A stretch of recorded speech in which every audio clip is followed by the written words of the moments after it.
Halo semuanya, kembali lagi bersama aku, Cheryl Jolanda atau biasanya dipanggil Cheryl, merupakan mahasiswa Universitas Ciputra Surabaya jurusan Accounting angkatan 2025 dengan NIM 1016040425125. Nah, pada video kali ini aku akan menjelaskan tentang jurnal penyesuaian, laporan keuangan, hingga jurnal penutup. Nah, tentunya video ini berkaitan ya dengan video sebelumnya. Jadi video pertama kan menjelaskan tentang persamaan dasar akuntansi, jurnal umum, buku besar, hingga neraca saldo. Nah, di video kali ini itu kita bahas lanjutannya nih dari neraca saldo. Step selanjutnya. Step selanjutnya itu apa sih habis neraca saldo? Nah, jadi tanpa berlama-lama lagi, mari kita bahas. Jadi, kita akan memulai video ini dengan membahas konsep dari jurnal penyesuaian, laporan keuangan, dan jurnal penutup itu sendiri. Lalu nanti setelah membahas konsep, kita akan langsung menerapkan di Excel-nya nih. Oke, mari kita mulai. Nah, sebelum kita menjelaskan tentang jurnal penyesuaian, kita review dulu nih sedikit tentang persamaan dasar akuntansi. Nah, kita review dulu nih. Ingat bahwa aset sama dengan liabilitas plus ekuitas. Nah, ini penting banget ya untuk diingat. Jadi, aset di sini merupakan hak dan liabilitas plus ekuitas merupakan kewajiban. Liabilitas merupakan kewajiban kepada pihak lain, sedangkan ekuitas merupakan kewajiban kepada pemilik. Nah, ekuitas sendiri dipengaruhi oleh beberapa akun, yaitu modal dan pendapatan itu menambah ekuitas, sedangkan beban, prive, dan dividen itu mengurangi ekuitas. Nah, contoh-contoh dari aset sendiri. Nih, kita review dulu nih ya sedikit. Contoh-contoh dari aset itu seperti kas, perlengkapan, peralatan. Nah, terus untuk liabilitas dan ekuitas, kalau liabilitas itu kan kewajiban kepada pihak lain nih. Nah, jadi contoh liabilitas itu seperti utang, pendapatan diterima di muka. Lalu untuk ekuitas, karena merupakan kewajiban kepada pemilik, maka contohnya itu seperti modal, laba ditahan, dan lain-lain. Nah, ingat, aset bertambah di debit, berkurang di kredit. Sebaliknya, kalau di liabilitas dan ekuitas, bertambahnya di kredit, berkurangnya di debit. Nah, ingat bahwa di sini terdapat double entry system, di mana setiap transaksi yang terjadi pasti berpengaruh pada minimal dua akun. Nih ya, contoh, membeli perlengkapan secara tunai. Nah, pas di debitnya perlengkapan, sedangkan di kreditnya itu kas, karena membeli secara tunai ya, jadi kasnya berkurang, asetnya berkurang nih. Nah, di debit, ada akun di debit, ada pula akun di kredit. Nah, ini kan memengaruhi dua akun nih di setiap transaksi. Nah, maka dari itu disebut sebagai double entry system. Nah, ini perlu diingat baik-baik ya, karena prinsip ini penting banget. Setiap transaksi harus menjaga supaya ini tuh seimbang.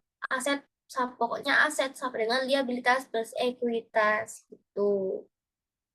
Ini harus diingat guys, karena ini merupakan fondasinya. Nah, ingat, aset sama dengan liabilitas plus ekuitas. Oke, sekarang kita move ke jurnal penyesuaian. Nah, lanjut nih ke penjelasan jurnal penyesuaian. Apa sih jurnal penyesuaian itu? Jadi, jurnal penyesuaian itu memiliki definisi adalah jurnal yang dibuat pada akhir periode akuntansi untuk menyesuaikan akun agar saldo mencerminkan keadaan sebenarnya nih sebelum laporan keuangan disusun. Nah, tujuannya apa? Untuk mengakui pendapatan dan beban pada periode terjadinya, atau prinsip akrual, lalu memastikan aset, kewajiban, pendapatan, dan beban tercatat secara wajar lalu menyiapkan akun-akun agar laporan keuangan bisa dibuat dengan akurat dan lengkap. Nah, ini nih contoh dari jurnal penyesuaian.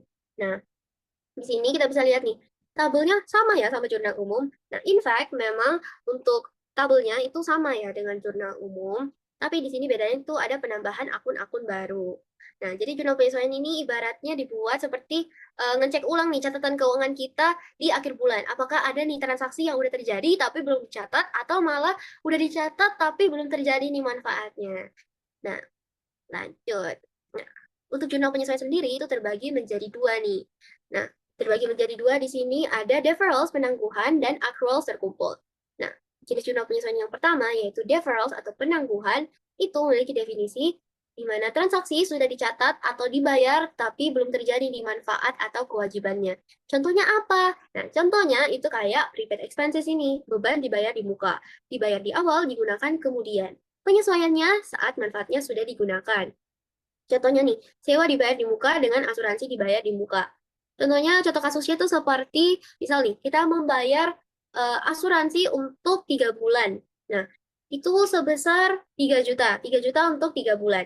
Nah, kita bayar dari bulan Januari nih, periodenya untuk 3 bulan. Artinya sampai Maret ya. Nah, kita mau melakukan penyesuaian di akhir bulan Januari. Artinya yang bisa asuransinya sudah terpakai nih selama bulan Januari. Nah, karena sudah terpakai, maka sudah bisa diakui sebagai beban. Nah, maka pencatatannya itu beban asuransi sebesar 1 juta. Kok bisa 1 juta? Karena asuransinya kan 3 juta nih. Untuk 3 bulan. Nah, 3 juta bagi 3 aja. Artinya per bulan 1 juta. Nah, karena kita sudah menggunakan 1 bulan, maka yang bisa kita anggap beban baru 1 bulan itu. Nah, nominalnya sebesar 1 juta. Nah, beban, artinya bebannya bertambah nih. Beban bertambah di mana? Di debit. Nah, jadi di sini beban apa? Beban asuransi nih di debit. Kok bisa di debit? Ya, karena beban mengurangi ekuitas dan ekuitas berkurangnya di debit. Terus yang di kreditnya apa? Nah, yang di kreditnya itu asuransi dibayar di muka. Kok bisa asuransi dibayar di muka? Ya karena asuransi dibayar di muka kan merupakan aset. Nah, sedangkan aset kita ini sudah berkurang karena sudah dipakai nih. Aset kalau berkurang di kredit. Nah, gitu. Lalu yang kedua di sini ada unearned revenues atau pendapatan diterima di muka. Diterima di awal tetapi jasanya belum diberikan. Penyesuaian dilakukan saat pendapatan sudah dihasilkan. Contohnya uang muka pelanggan. Nah, sebenarnya untuk contoh kasusnya ini udah sempat aku jelasin di video pertama nih. Cuma nggak apa-apa, contohnya di sini aku bisa kasih misalnya nih, ada pelanggan membayar ke kita sebesar 1 juta untuk jasa konsultan yang akan dilakukan untuk minggu depan nih. Nah, tapi dia udah bayar duluan nih di minggu ini.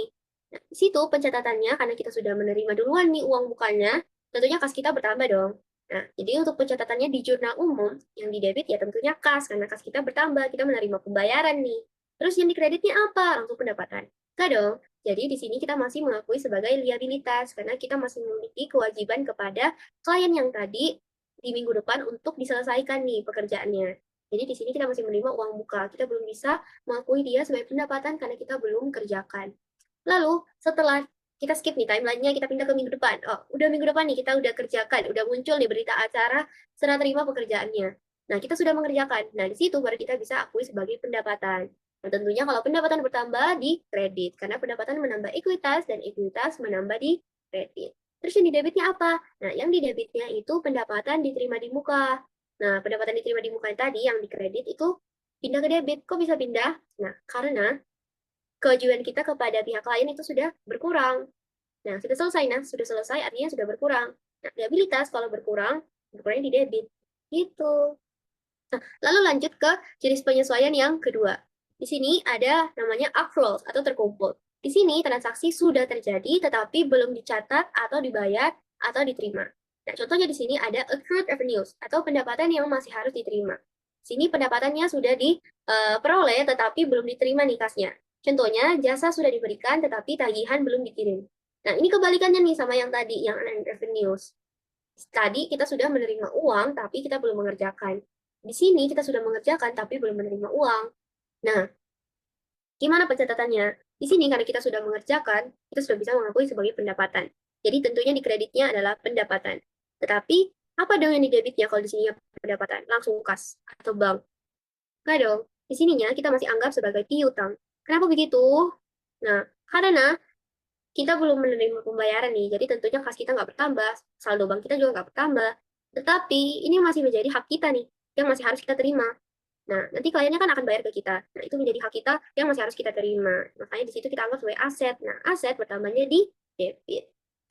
Lanjut ke yang kedua, itu ada accrued expenses atau beban yang masih harus dibayar nih. Di sini beban sudah terjadi tetapi belum dibayar. Contohnya gaji akhir bulan yang belum dibayar. Nah, contohnya itu seperti karyawan nih, karyawan di perusahaan sudah bekerja sebulan full, tapi kita belum membayar nih. Padahal kita sudah memakai nih tenaga mereka selama sebulan full. Artinya kalau kita sudah pakai, itu sudah dianggap sebagai beban. Nah, tetapi kita belum membayar nih ke mereka. Padahal itu seharusnya hak mereka nih untuk mendapat gaji dari kita. Nah, artinya kita masih memiliki kewajiban kepada pihak karyawan untuk membayar gaji mereka. Nah, kewajiban kepada pihak lain disebut apa? Liabilitas. Liabilitas kalau bertambah di mana? Di kredit. Nah, karena beban kita tadi sudah bertambah nih, beban gaji di debit. Di kreditnya tentunya liabilitasnya. Liabilitasnya apa? Utang gaji. Nah, itu deh. Lanjut, laporan keuangan. Laporan keuangan adalah ringkasan informasi keuangan perusahaan selama satu periode untuk menunjukkan kinerja dan posisi keuangan. Nah, laporan keuangan sendiri di sini terbagi menjadi 4. Apa tuh? Laporan laba rugi, laporan laba ditahan, laporan posisi keuangan, dan laporan arus kas. Oke. Nah, di sini yang pertama ada laporan laba rugi nih. Jadi laporan laba rugi itu apa sih? Laporan apa itu? Nah, laporan laba rugi itu laporan yang menunjukkan pendapatan dan beban selama periode tertentu untuk mengetahui laba atau rugi bersih nih. Fungsinya untuk menilai kinerja dan profitabilitas perusahaan. Komponen-komponen apa sih yang dibutuhkan dalam laporan laba rugi? Nah, yang dibutuhkan dalam laporan laba rugi itu ada pendapatan dan beban. Nah, pendapatan dan beban ini, pendapatan dikurangi beban akan dapat itu laba atau rugi bersih. Ini.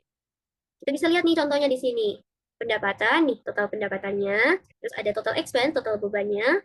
Ini dikurangi ini, dapatlah ini laba netonya. Gitu. Kita lanjut ke next slide. Laporan laba ditahan. Nah, laporan laba ditahan itu menunjukkan perubahan saldo laba ditahan dari awal hingga akhir periode. Fungsinya untuk menjelaskan bagaimana laba bersih digunakan, apakah dibagikan sebagai dividen atau ditahan untuk modal.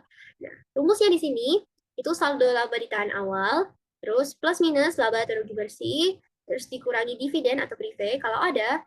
Nah, dapat deh saldo laba ditahan akhir. Nah, di sini jangan bingung ya, apa plus minus? Di sini, kalau misalnya laba, di plus, ditambah nih saldo laba ditahan awalnya, tambah labanya. Tapi kalau misalnya keadaannya itu rugi, nah dikurang saldo laba ditahan awalnya ini dikurangi rugi bersih. Gitu. Nah, kita bisa lihat nih contohnya di sini ada saldo labanya 0 nih ya. Terus di sini laba neto dikurangi dividen, dapat deh saldo laba untuk akhir periodenya. Nah, oke. Nah, oh iya, biasa juga banyak yang mengira kalau laporan laba ditahan itu sama dengan laporan perubahan ekuitas. Nah, sebenarnya bedanya dengan laporan perubahan ekuitas adalah laporan laba ditahan itu hanya fokus pada saldo laba nih. Sedangkan laporan perubahan ekuitas itu mencatat semua perubahan modal, termasuk tambahan investasi atau tambahan investasi sama modal-modalnya. Nah, itu ada di laporan perubahan ekuitas. Sedangkan kalau laporan laba ditahan itu cuma fokus ke saldo labanya aja. Gitu. Oke, lanjut ke slide selanjutnya. Nah, di sini ada laporan posisi keuangan nih. Laporan posisi keuangan di sini menunjukkan aset, kewajiban, dan ekuitas perusahaan pada akhir periode. Fungsinya untuk apa? Fungsinya untuk menilai posisi keuangan, likuiditas, dan kemampuan memenuhi kewajiban. Komponen dan rumusnya apa? Nah, kalau kalian dilihat di sini kayak nggak asing ya, apa ya ini? Nah, ini memang mirip dengan persamaan dasar akuntansi, di mana aset sama dengan likuiditas plus ekuitas. Dari sini, konsep laporan posisi keuangan ini kadang juga disebut sebagai neraca. Nah, gitu konsepnya. Jadi, total aset harus harus balance dengan total liabilitas dan ekuitas. Kita bisa lihat nih contohnya di sini. Total aset kan segini, total liabilitas segini, total ekuitas segini. Tapi kalau ini dijumlahin dengan ini, dapat deh 21,910, yang dimana balance dengan total asetnya. Artinya di sini laporan posisi keuangannya balance nih ya.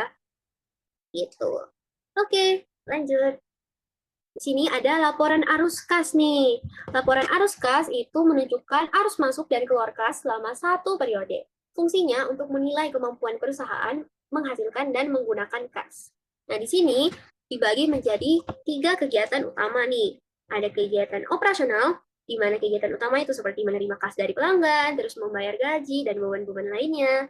Terus ada kegiatan yang kedua, itu ada kegiatan investasi nih.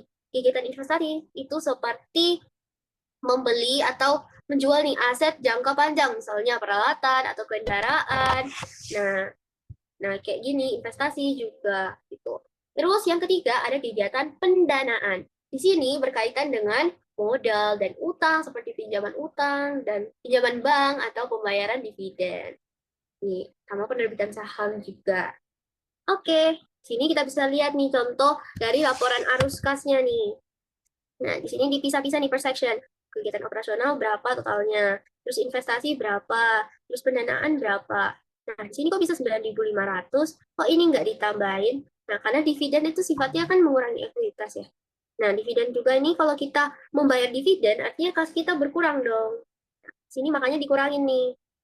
Dapat hasilnya ini, lalu kas akhirnya tuh dapat dari sini, jumlahin semua, dijumlahin juga sama kas awal, dapat deh 15.200 gitu. Lalu lanjut ke yang terakhir ada jurnal penutup.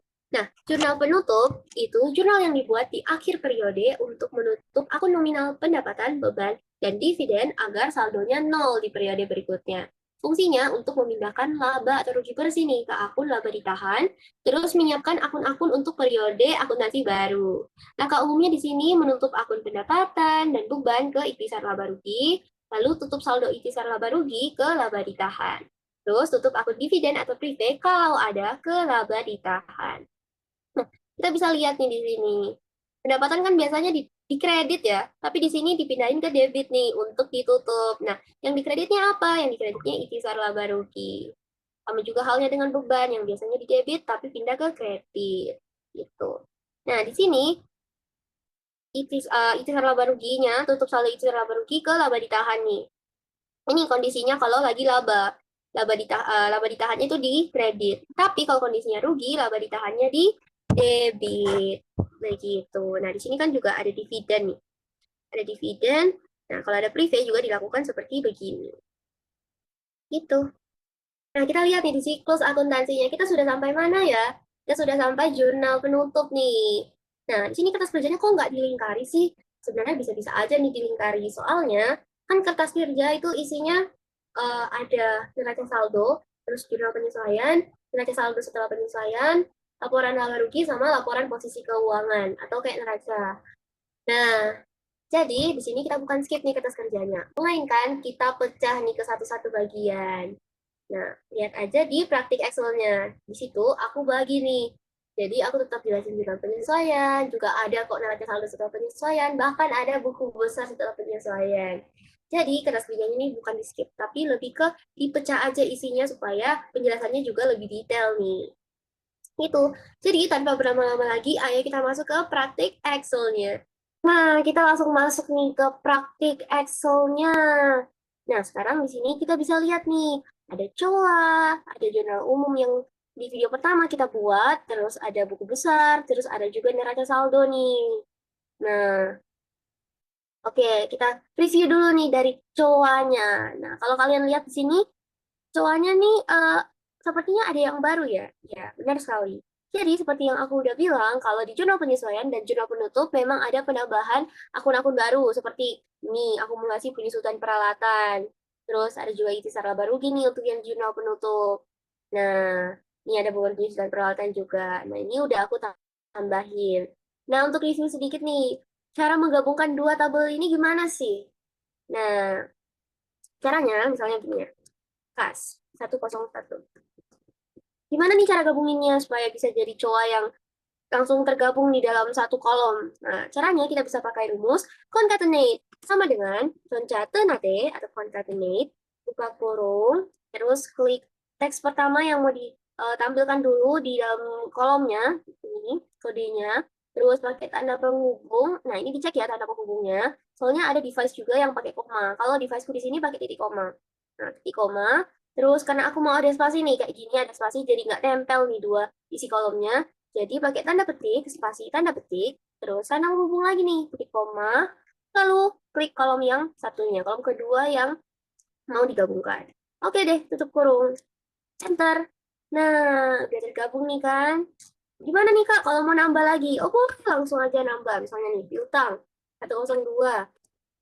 Gimana nih caranya? Harus tulis lagi nih rumusnya? Nggak perlu. Ini sisa di track aja nih rumusnya.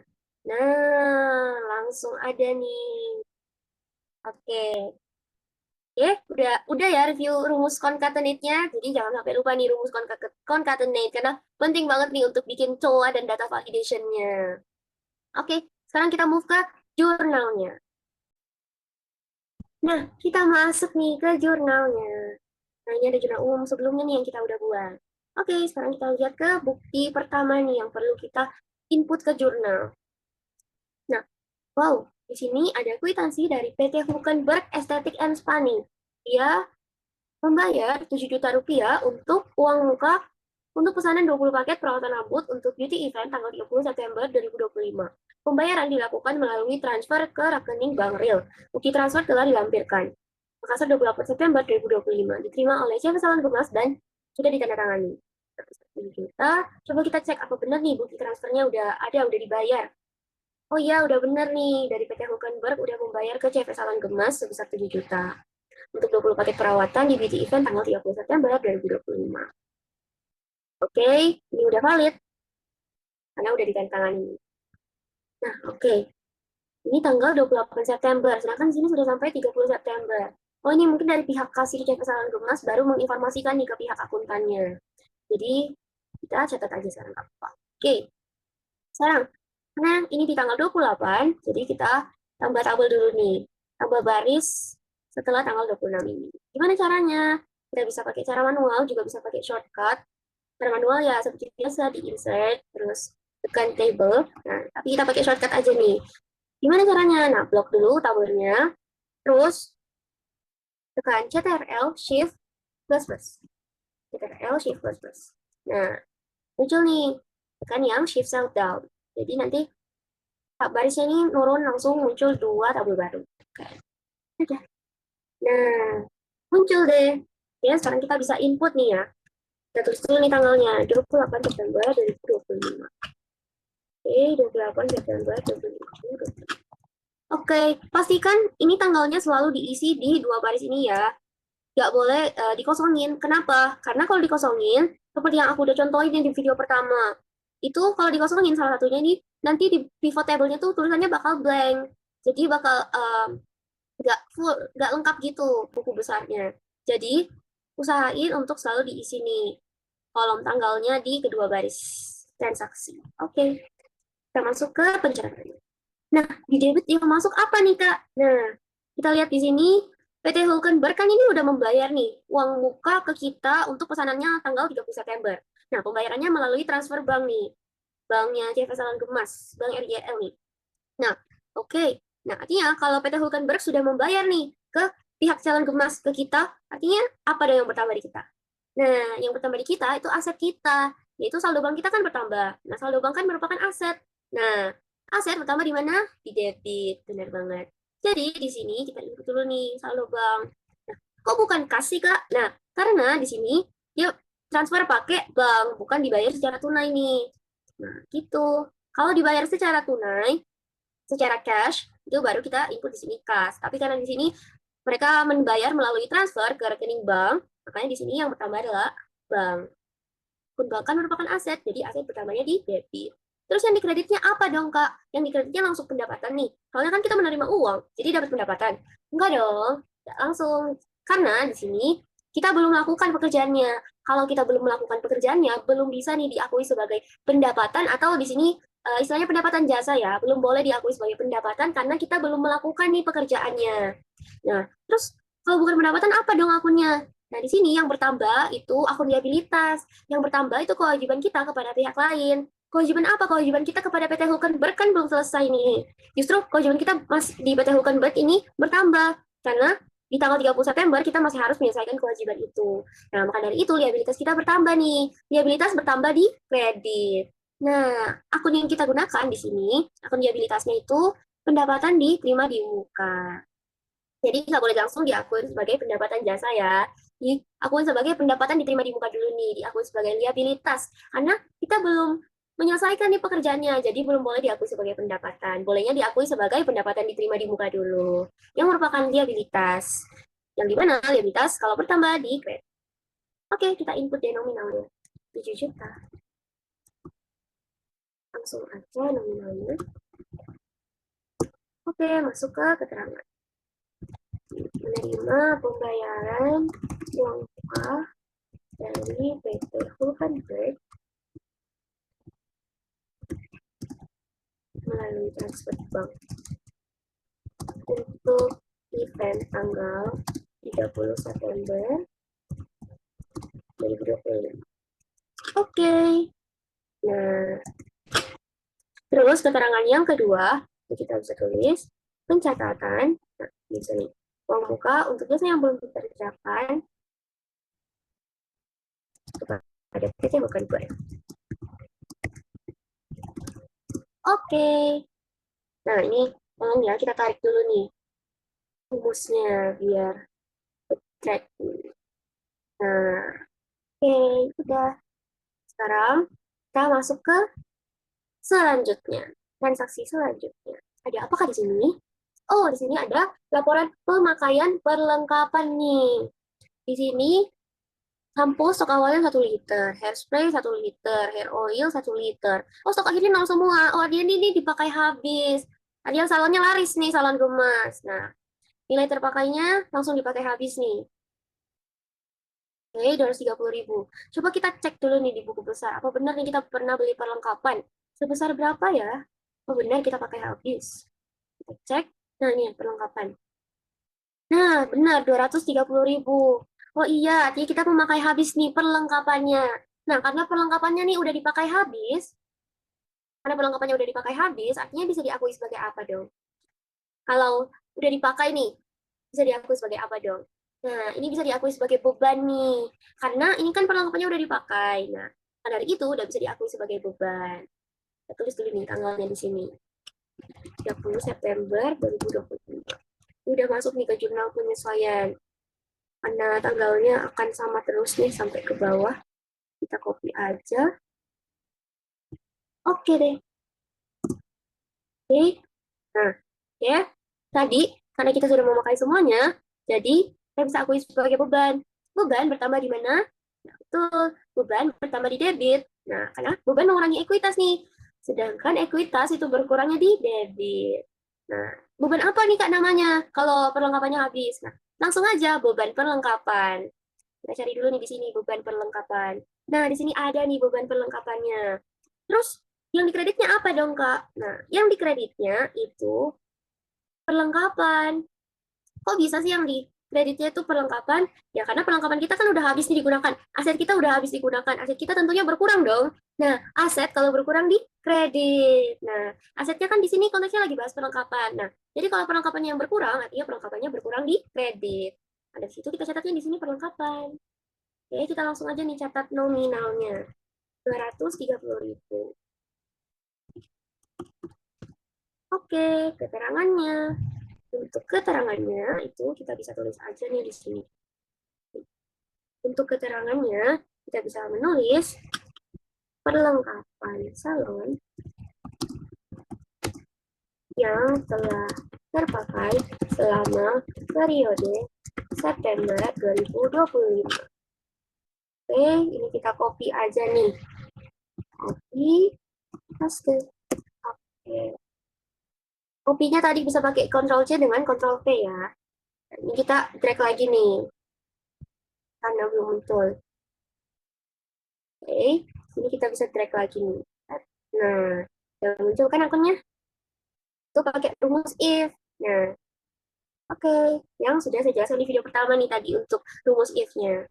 Oke, lanjut ke selanjutnya. Oh iya, ini udah ditandatangani ya sama manajer operasionalnya nih. Jadi benar banget nih kalau laporan perlengkapan ini biasanya staf lapangan nih yang menuliskan laporan ini. Karena kan mereka yang tahu nih kondisi lapangan, kondisi stoknya itu berapa. Nah, udah ditandatangani nih juga sama staf administrasi keuangannya. Ini udah valid nih ya dokumennya. Oke, lanjut. Ada berita acara serah terima pekerjaan pada tanggal 30 September 2025. Oh, nama perusahaan PT Hulkenberg. Oh, ini yang tadi. Nah, oh di sini kita CV Salon Gemas ini udah menyelesaikan nih perawatan rambut 20 paket. Oke, pihak pertama menyatakan jasa telah diterima nih. Ada komplain. Oke, ditandatangani oleh dua pihak. Oke, karena udah ditandatangani, artinya udah valid nih. Oke, di sini CV Salon Gemas udah mengerjakan nih pesanan yang dipesan sama PT Hulkenberg tadi. Artinya kalau sudah mengerjakan, udah boleh diakui sebagai pendapatan. Nah, benar banget. Di sini udah boleh diakui sebagai pendapatan. Artinya di debitnya apa dong? Nah, di debitnya itu liabilitas yang tadi ini. Kewajiban kita kan udah berkurang nih. Udah selesai kewajiban kita. Kalau kewajiban kita udah selesai, artinya kewajiban kita berkurang. Kewajiban kita ke PT Hulkenberg ini udah selesai. Kita udah melakukan nih pekerjaannya. Nah, liabilitas kalau berkurang di debit. Oke, kita langsung aja nih. Pendapatan diterima di muka. Nah, terus yang dikreditnya apa? Nah, yang dikreditnya itu pendapatan jasa. Di sini udah boleh diakui sebagai pendapatan karena udah selesai nih dilakukan pekerjaannya. Jadi udah bisa nih diakui sebagai pendapatan. Oke, langsung aja nih. Kok pendapatannya dikredit, Kak? Nah, karena pendapatan kan menambah ekuitas nih. Ekuitas nih kalau bertambah, itu bertambahnya di kredit. Jadi langsung aja nih, pendapatan jasa di kredit. Oke, nominalnya berapa? Nah, nominalnya di sini tadi 7 juta. Jadi kita langsung aja nih ya, tulis 7 juta. 7 juta. Oke, kita langsung aja nih tulis keterangannya nih di sini. Sini kita bisa tulis nih keterangannya. Telah menyelesaikan kewajiban pekerjaan dari untuk PT Hulkenberg. Hulkenberg. Nah, oke, kita copy aja nih keterangannya. Ctrl C, Ctrl V. Oke deh. Nah, oke. Udah ditandatangani ya, udah valid. Nah, kita lihat nih recapnya di sini. Recap dari PT Hulkenberg ini alurnya. Nah, jadi membayar dulu nih uang muka lewat transfer bank, udah dibayar karena ini masih tanggal 30, makanya tadi masih diakui sebagai liabilitas nih pendapatan diterima di muka. Nah, lanjut ke tanggal 30-nya nih, udah ada berita acara serah terima. Di sini udah diselesaikan nih pekerjaannya, makanya sudah bisa diakui sebagai pendapatan. Oke, lanjut. Apa nih di sini? Oh, di sini ada daftar hadir karyawan. Ada Charles, Carlos, Oliver, ada hairstylist kita, assistant stylist, terus ada kasir. Wah, oke. Kehadiran ini lengkap nih ya, mereka datang datang tiap hari nih, bahkan lembur loh, lembur. Nah, mereka udah kerja nih sebulan tapi belum dibayar nih. Oke, belum dibayar nih sama CV Salon Kemas. Tapi karena mereka udah kerja nih sebulan, artinya CV Salon Kemas udah memakai nih tenaga mereka selama sebulan. Artinya kalau sudah dipakai bisa dianggap sebagai apa? Nah, benar banget, dianggap sebagai beban. Nah, beban bertambah di mana? Bertambah di debit. Kenapa? Karena beban mengurangi ekuitas, dan ekuitas berkurangnya di debit. Nah, beban apa tuh Kak di sini? Nah, di sini bebannya langsung aja nih, karena di sini konteksnya kan bahas gaji nih, jadi kita langsung aja cari di sini beban gaji. Misalnya di sini nama akunnya beban gaji dan upah. Oke, kita cari. Oke, ada nih beban gaji dan upah. Terus yang dikreditnya apa dong, Kak? Kas. Loh, enggak dong, karena kita belum membayar nih ke karyawannya. Jadi kita belum bisa langsung anggap sebagai kas, karena uang kita ya belum keluar, karena kita belum membayar. Tapi kita masih memiliki nih sebenarnya kewajiban untuk membayar ke karyawan. Cuma mungkin nanti ya, mungkin akuntannya ini belum merecap ke pihak bendahara perusahaannya nih. Nah, karena kita masih memiliki nih kewajiban kepada karyawan untuk membayar mereka nih atas jasa-jasa tenaga-tenaga yang mereka sudah kerahkan untuk perusahaan kita. Jadi kita masih memiliki liabilitas nih, liabilitas. Nah, terus liabilitas itu pertamanya kan di kredit. Nah, pakai akun apa dong Kak kalau liabilitas? Nah, di sini kita pakai akun utang gaji nih, utang gaji dan upah. Nah, ingat liabilitas bertambah di kredit. Makanya utangnya di sini kan bertambah. Pertamanya di kredit. Kenapa bukan di debit? Ya, kalau di debit artinya berkurang dong liabilitasnya. Sedangkan kan di sini justru liabilitas kita bertambah. Nah, oke, langsung aja. Ini udah ada nominalnya ya? Oh, belum ada. Belum ada totalnya nih. Oh, cuma dikasih rinciannya. Nggak apa-apa. Kita langsung aja nih. Sama dengan, terus 3 juta bentar. Sama dengan 3.100.000, terus ditambah 2.800.000, terus ditambah 2.500.000. Oke deh, bentar. Oke, muncul deh nominalnya. Oke, terus kita Ctrl C, kita paste aja nih langsung ke sini. Sip. keterangannya. Nih, belum membayar gaji karyawan untuk periode September 2025. Atau bisa juga belum menyelesaikan kewajiban untuk membayar gaji. Nah, kita copy aja nih langsung di sini. Ctrl C, terus Ctrl V. Oke, enter. Lanjut ke selanjutnya. Lanjut ke selanjutnya. Ke, wow, di sini ada apa nih? Oh, di sini ada laporan pemakaian sewa nih. Uh, sewa tanggal 30 September nih. Sewa CV Salgemas milik Ruko PT Gasni Property. Nah, keterangannya nih kita baca dulu di sini. Sewa Ruko dibayar penuh sebesar 6 juta untuk periode 26 September sampai 26 Desember 2025. 3 bulan nih. Nah, periode sewa bulan 26 September terus sampai 26 Oktober telah digunakan oleh JP Salon Gemas untuk kegiatan operasional salon. Sedangkan 2 periode berikutnya masih dalam masa sewa dan akan dimanfaatkan pada bulan berikutnya. Nah, gimana nih penyesuaiannya? Oh iya, udah ditandatangani ya, udah valid nih laporannya. Nah, gimana dong pencatatannya ini? Nah, seperti yang aku udah jelasin nih di konsep jurnal penyesuaian tadi. Kalau di sini, kalau yang beban dibayar di muka, itu dicatat kalau manfaatnya sudah digunakan nih. Kan, karena di sini yang digunakan baru 1 bulan. Nah, yang kita bisa catat sebagai beban itu baru yang 1 bulan ini nih. Berapa nominalnya? 2 juta. 2 juta, oke. Kita cek dulu nih. Kita membayar pada 26 September. Apa benar nih kita ada membayar sewa? Nah, benar nih ya, kita ada membayar sewa sebesar 6 juta. Oh ya, untuk 3 bulan ke depan. Oke, benar ya. Dari akhir bulan ini kita mau melakukan penyesuaian nih. Karena kita baru menggunakan selama 1 bulan, kita baru bisa mengakui beban yang mengakui beban itu baru yang 1 bulan ini. Oke. Ingat, beban bertambah di mana? Beban bertambah di debit. Kenapa bertambah di debit? Karena beban mengurangi ekuitas dan ekuitas berkurangnya di mana? Di debit. Gitu. Langsung aja.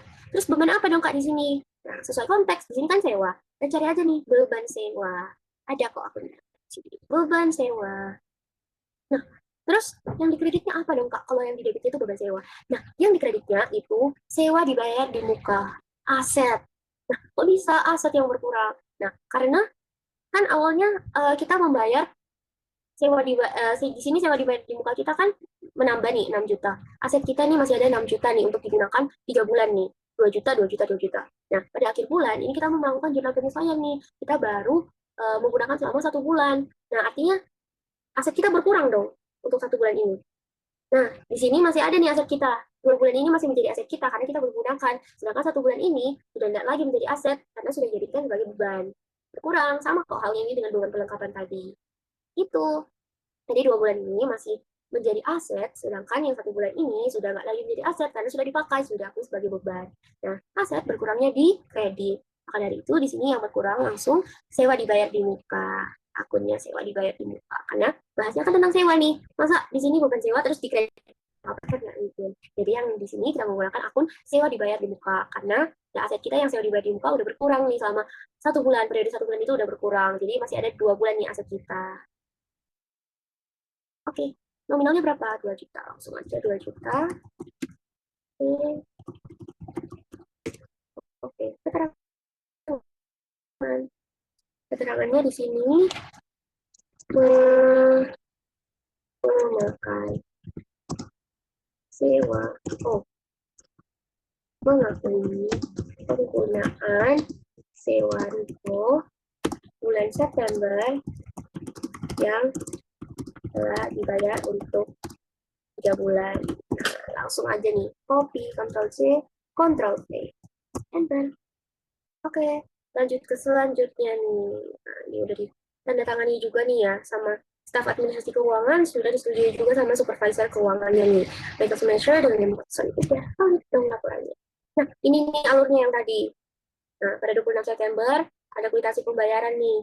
Kita membayar ke PT Gasmi Property sewa ruko untuk 3 bulan nih dibayar secara tunai. Nah, kita memang udah membayar nih. Dan di akhir bulan kita mau melakukan penyesuaian. Nah, di sini ada laporan pemakaian sewa yang disusun oleh staf administrasi keuangan. Nah, kita baru menggunakan selama 1 bulan, maka di sini yang baru kita bisa anggap sebagai beban baru yang 1 bulan itu. Dan aset kita berkurang, aset kita tersisa dari beban ini, aset kita masih ada 4 juta nih. Oke, aset sewa di bayar juga masih ada 4 juta. Oke deh, langsung aja lanjut ke selanjutnya. Nah, selanjutnya nih, apa nih? Oh, di sini ada berita acara serah terima pekerjaan. Tanggal 30 September. Di sini, CV Salon Kemas telah menyelesaikan pekerjaan. Oh, ini kita CV Salon Kemas ini udah menyelesaikan nih pekerjaan untuk PT Sena Beauty nih. Ada penataan rambut dan makeup artist untuk event Sena Beauty Launch. Sebesar 5 juta. Tapi di sini belum ditagihkan nih, padahal udah dikerjakan. Nah, kalau udah dikerjakan bisa diakui sebagai apa nih tadi? Nah, sudah bisa diakui sebagai pendapatan. Nah, artinya di kreditnya di sini pendapatan kita bisa kita akui nih karena kita udah kerjakan. Oke, kita tulis dulu di sini pendapatan. Nah, pendapatan. Oke, kenapa di sini? Karena pendapatan menambah ekuitas dan ekuitas kalau bertambah di kredit. Terus yang di debitnya apa dong, Kak? Nah, yang di kreditnya kan di sini kita sudah mengakui sebagai pendapatan, tetapi ini belum ditagihkan nih di sini, belum ditagihkan, belum terbit nih invoice-nya untuk PT Vena Beauty.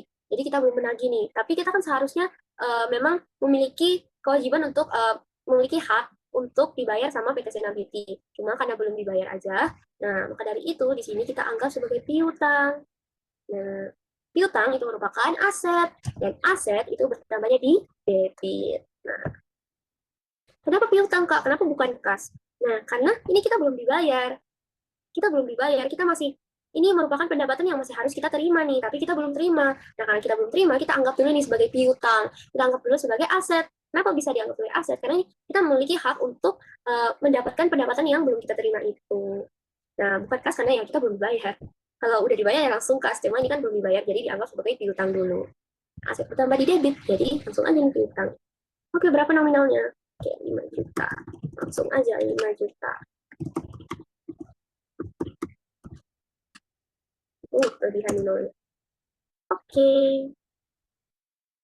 ini keterangannya telah menyelesaikan pekerjaan untuk PT Sena Indonesia, namun belum ditagihkan.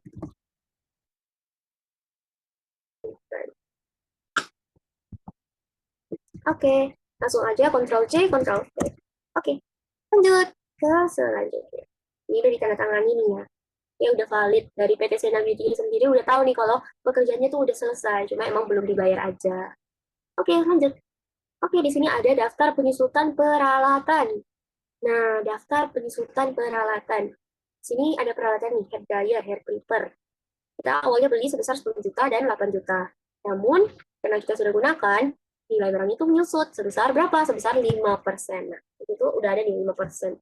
Nah, langsung aja nih nominalnya. Nah, karena ini udah digunakan, karena udah dipakai nih, udah bisa dianggap sebagai beban. Nah, maka dari itu di sini ada tulisannya beban penyusutan nih. Ini udah langsung ada nih ya totalnya. Jadi total beban penyusutannya itu sebesar 900.000. Dan laporan ini juga udah ditandatangani langsung, jadi udah valid. Nah, kita bisa lanjut nih ke inputannya di sini. Nah, di sini apa dong yang di debitnya kita catat? Nah, langsung aja, karena di sini kan udah ditulis nih beban penyusutan. Karena kita udah menggunakan nih peralatannya, makanya kita bisa anggap sebagai beban. Nah, tapi kenapa namanya itu bukan beban peralatan? Kenapa namanya beban penyusutan peralatan? Karena peralatan sendiri ini nggak bisa habis dipakai. Bukan, ini tuh aset yang bukan habis dipakai. Contoh nih ya, contoh peralatan itu seperti kayak mesin, terus iya mesin, terus ada apa ya peralatan? Gunting, gunting, gunting, nih gunting. Ini kan nggak bisa habis nih ya, nggak bisa habis kecuali ini digergaji mungkin baru dicacah satu-satu baru habis. Tapi kan itu nggak mungkin. Yang kemungkinan bisa terjadi itu apa? Guntingnya tumpul lah, atau nggak bisa dipakai lagi lah, atau pernya rusak. Nah itu kan kemungkinan yang bisa terjadi. Tapi apakah bisa habis? Nggak bisa. Jadi yang berkurang apanya dong? Nah, nilai barangnya yang berkurang. Nilainya yang berkurang, nilainya yang menyusut. Nah, maka dari itu peralatan itu menggunakan istilah penyusutan. Nah, nggak langsung habis dipakai nih. Nilai dari barangnya yang berkurang. Tuh. Jadi di sini cari nih beban penyusutan peralatan. Nah, kok di debit? Ya, karena beban bertambah di debit. Karena kan beban mengurangi ekuitas. Ekuitas kalau berkurang mana? Di debit. Kenapa nggak? Lanjut ke kredit. Nah, di kreditnya apa dong, Kak? Langsung peralatan. Enggak dong. Di sini kita menggunakan akun baru nih. Namanya apa tuh, Kak? Nah, di sini akun barunya adalah nih, sini. Akumulasi penyusutan peralatan. Nah, kenapa di sini kita pakai akun akumulasi penyusutan peralatan?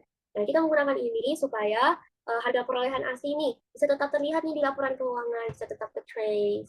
Jadi itu ya nama akunnya dan ya, itu nama akunnya, akumulasi penyusutan peralatan. Jadi beda ya peralatan sama perlengkapan. Kalau peralatan ada tambah istilah penyusutan nih. Kalau perlengkapan ya langsung beban perlengkapan aja. Karena perlengkapan kan bisa habis dipakai. Emang kayak shampoo tadi kalau habis ya udah habis, harus direfill lagi. Gitu. Sedangkan kalau peralatan kan untuk jangka yang panjang nih. Lanjut nih ke nominalnya. Langsung aja 900.000 karena udah ditotalin nih di laporannya. Oke, keterangannya. Untuk keterangannya sendiri kita bisa tulis di sini. Penyusutan peralatan salon sebesar 5%. Oke, kita dari 5% periode September 2025. Oke, Ctrl C lagi, C terus Ctrl V. Oke. Nah, kita bisa lihat nih di sini ada slip meter PDAM Kota Makassar, Sulawesi Selatan. Iya, nomor pelanggan 107. Oh, Jalan Irian nomor 88. Loh, ini lokasinya Jasa Salon Gemas. Oh, artinya ini pemakaian kita nih.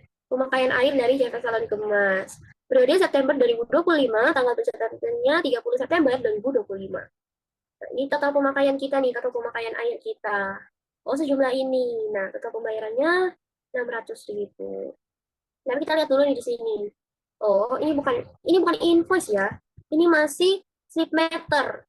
Ini masih kayak cuma diinformasikan nih total pemakaian kita tuh selama sebulan ini tuh berapa. Kita bisa lihat di sini meter awal kita 125, terus meter akhirnya 155.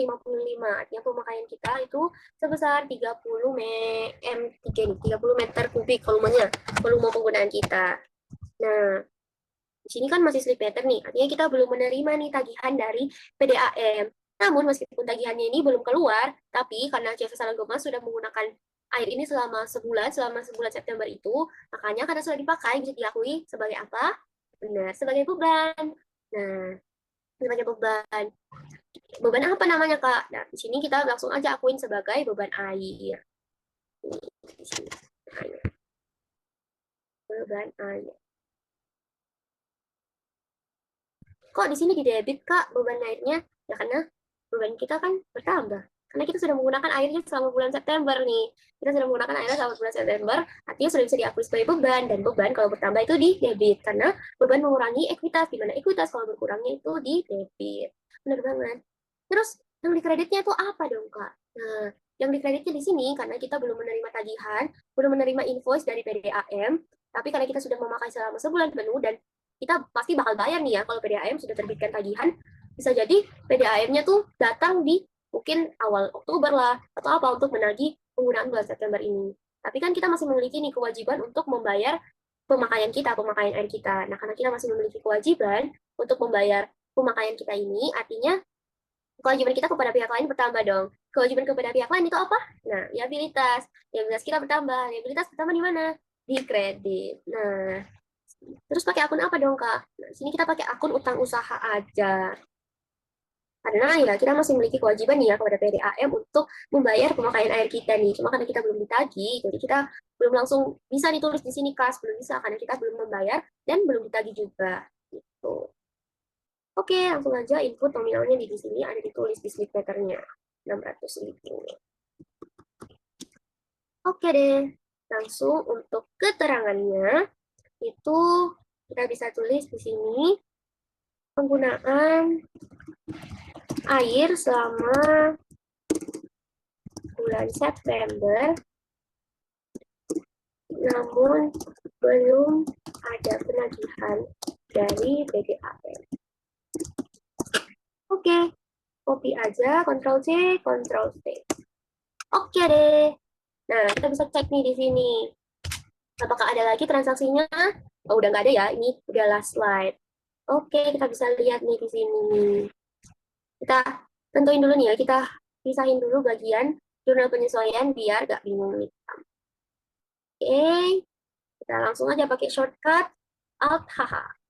Nah, ini untuk fill color ya di tabelnya. Kita pakai warna ini aja nih.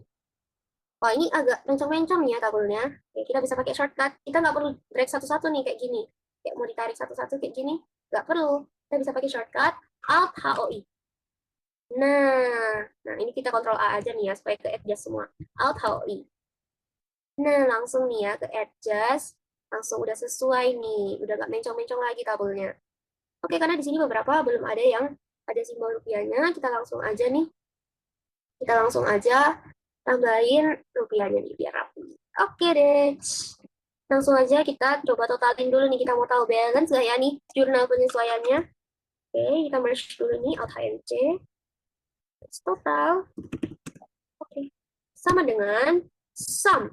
Nah, untuk mentotalkan sesuatu atau menjumlahkan sesuatu, kita bisa pakai ini nih, rumus sama dengan sum, terus buka kurung, dan blok ini yang kita mau jumlahkan.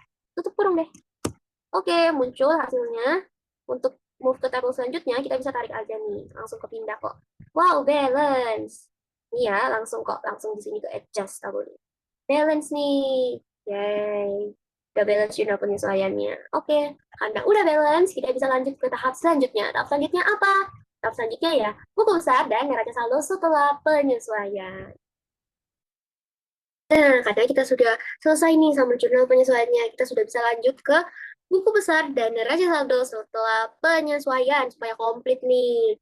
Nah, sebenarnya untuk membuat buku besar setelah penyesuaian itu bisa aja nih kita langsung ubah di sini, kita langsung refresh di sini. Cuma biar lebih lebih rapi aja dan supaya yang belum nonton di video pertama mungkin tahu gimana sih cara membuat pivot table dari awal. Nah, tanpa berlama-lama lagi kita buat aja nih.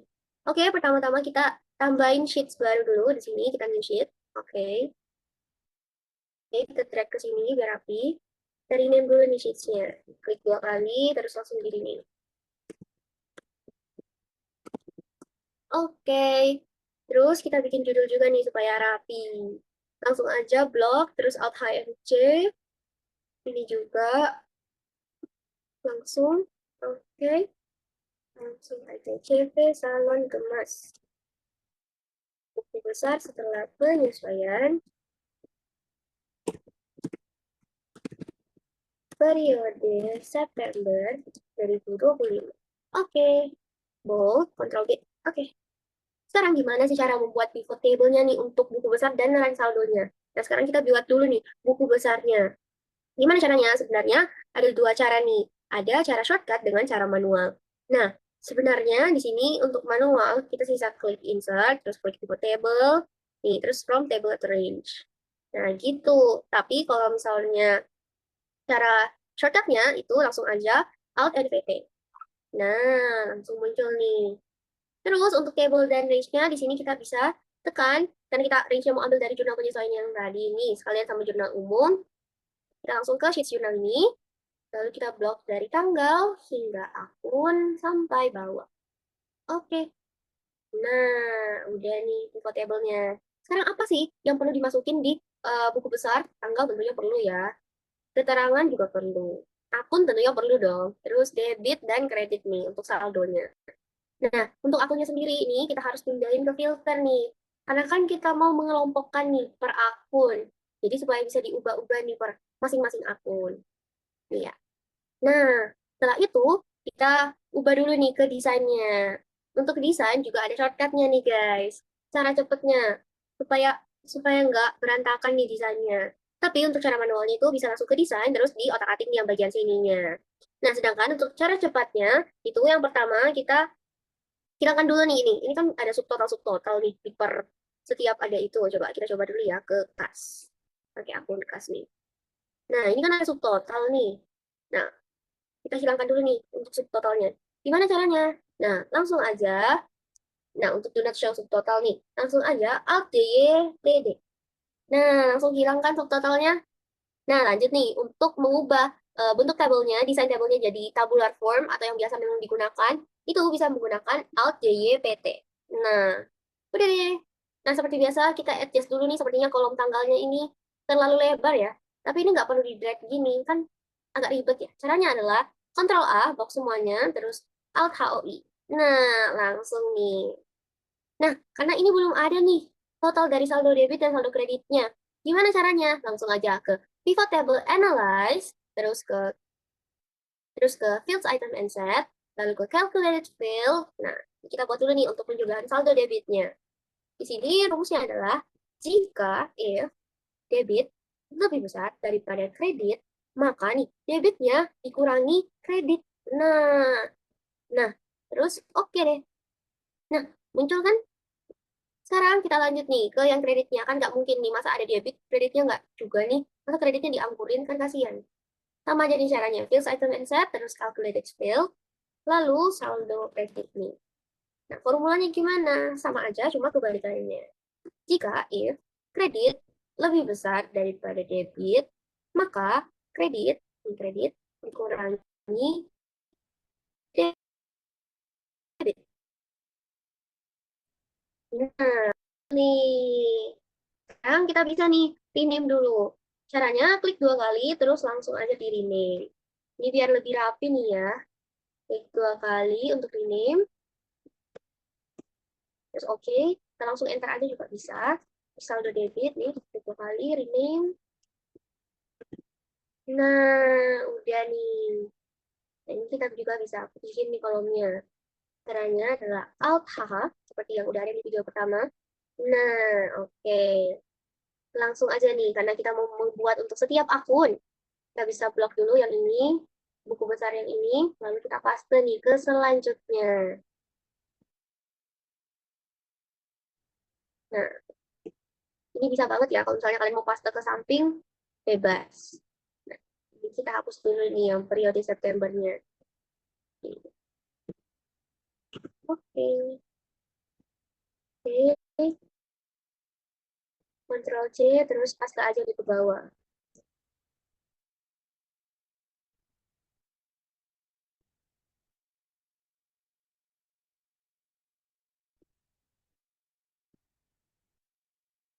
Paste aja nih terus.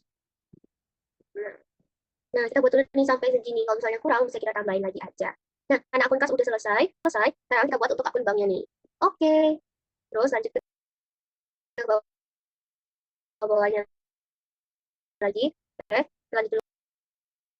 Terus ada perlengkapan, terus ada peralatan, terus ada sewa dibagi tukar, terus akumulasi penyusutan peralatan, lalu utang usaha, terus pendapatan diterima di muka, terus utang gaji dan upah, terus modal, modal mana modal, terus dividen, terus pendapatan jasa, lanjut ke akun beban.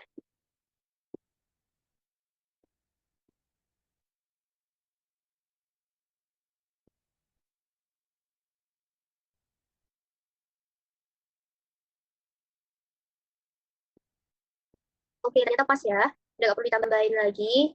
Nah, karena ini semua udah, nah ini kan ada yang kepotong-kepotong nih. Seperti biasa, Ctrl A, Alt H, O, I. Nah, udah. Nah, biar lebih rapi lagi nih. Kita klik yang ini nih, biar muncul rupiahnya. Oke deh. Sekarang karena buku besar sudah selesai, komplit nih ya. Oke, kas udah ada, lengkap semuanya.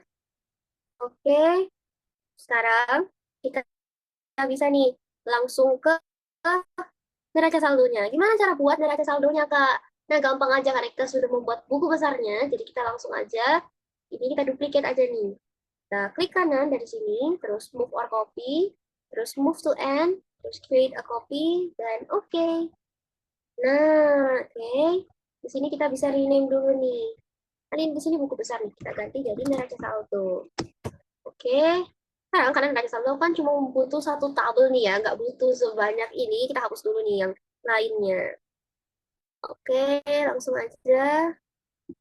Nah, ke sini dan untuk membuat neraca saldo kita nggak butuh tanggal nih ya. Kita lepas dulu di centangnya. Terus kita juga nggak butuh debit, nggak butuh kredit, nggak butuh keterangan. Nah, karena akunnya nih udah dikelompokkan nih tadi, jadi akunnya pindah nih ke rows. Oke deh. Di sini, nah kita balikin lagi nih, supaya rapi ya. Nah, di sini kan apa nih? Ada blank. Nah, supaya caranya nggak blank itu kita bisa langsung aja ke tanda panah ini, lalu kita scroll, cari yang blank, terus lepas nih centangnya. Oke. Nah, hilang deh. Nah, di sini kan ada nih grand totalnya, tapi nol. Error kan ya? Nah, itu nggak apa-apa banget, biasa banget itu code error, nggak apa-apa. Kita hilangin aja grand totalnya, kita bikin totalnya nanti manual aja sendiri. Gimana caranya hilangin grand totalnya? Kita bisa langsung aja nih ke desain, terus yang grand totals, di off for rows and columns. Nah, hilang deh. Nah, biar lebih rapi aja lagi nih. Home, terus ini ya muncul nominalnya. Oke, sekarang kita buat nih totalnya, total. Gimana nih caranya? Sama kok dengan cara jurnal penyesuaian tadi. Pakai rumus sum karena kita mau menjumlahkan. Sum, buka kurung, terus blok ini, tutup kurung, enter. Oke, udah ada. Terus untuk ke sini kita subtract aja. Ntar seperti biasa langsung aja atau i. Nah, balance nih guys. Ntar alt HH nih. Kita kasih warna nih biar lebih mencolok nih totalnya. Supaya bisa kelihatan ya. Nah, udah balance nih neraca saldo setelah penyesuaiannya. Karena neraca saldo setelah penyesuaiannya juga udah selesai, kita bisa move ke laporan keuangannya nih. Langsung aja kita lanjut ke laporan keuangan. Nah, sekarang karena neraca saldonya udah selesai nih. Nih, supaya rapi, kita pindahin neraca saldonya ke judulnya ke sini. Oke, ya. Nah, jangan lupa juga untuk rename nih. Masa neraca saldo, tapi nama sheetsnya besar. Nah, ini nggak cukup. Apa? Intinya diserentak sih. Inilah penyesuaian. Oke, wah. Nah, di sini udah jadi judulnya juga kan. Nah, oke. Sekarang kita mau buat laporan keuangannya nih. Gimana caranya membuat laporan keuangannya nih? Ini kita tes dulu. Cara membuat laporan keuangan itu kita butuh banget nih neraca saldo setelah penyesuaian. Jadi kita bikin sheets baru dulu nih untuk laporan keuangannya. Oke, kita duplicate dulu nih sheetsnya. Move or copy, klik kanan move or copy, terus move to end, lalu create a copy. Oke, udah. Sekarang kita udah bisa nih buat laporan pertama, laporan keuangan pertama. Apa ya laporan keuangan pertama? Kita bisa mulai dengan laporan laba rugi dulu nih. Tentunya jangan lupa untuk membuat judul ya. Nah, langsung aja di merge pakai rumus shortcut Alt HMC. Nah, oke. Langsung laporan laba rugi. Terus CV salon kemas. Terus untuk bulan yang berakhir pada 30 September 2025. Oke deh, jangan lupa di bold. Nah, sebenarnya untuk membuat laporan keuangan ini ada banyak cara ya, teman-teman. Jadi di sini aku bakal jelasin nih untuk cara-caranya sendiri. Nah, setelah aku jelasin, kalian bisa pilih nih, kalian mau pakai cara yang mana yang menurut kalian paling mudah dimengerti atau paling praktis nih. Terserah kalian aja. Pokoknya aku bakal jelasin nih, cara-cara apa saja sih yang bisa dipakai untuk membuat laporan keuangan. Nah, untuk membuat laporan laba rugi, di sini sebenarnya kita bisa menggunakan pivot nih. Gimana caranya pakai pivot? Bukannya pivot cuma untuk buku besar ya dengan neraca saldo. Enggak dong guys, jadi pivot juga ini bisa dipakai ke laporan laba rugi, laporan keuangan. Gimana caranya? Nah, kita copy aja dulu nih pivotnya. Kita paste di sini. Oke, adjust dulu Alt HOI. Oke. Nah, karena udah, ingat untuk membuat laporan laba rugi, kita cuma membutuhkan komponen pendapatan dan beban. Komponen akun pendapatan dan beban. Jadi selain itu ya, kita nggak butuh. Nah, di sini kita lepas dulu nih select all-nya. Terus kita klik yang pendapatan dan beban aja nih. Nah, udah, klik OK. Nah, udah nih. Yang muncul di sini kan cuma akun pendapatan dengan beban nih. Nah, terus gimana caranya mengetahui laba ruginya nih?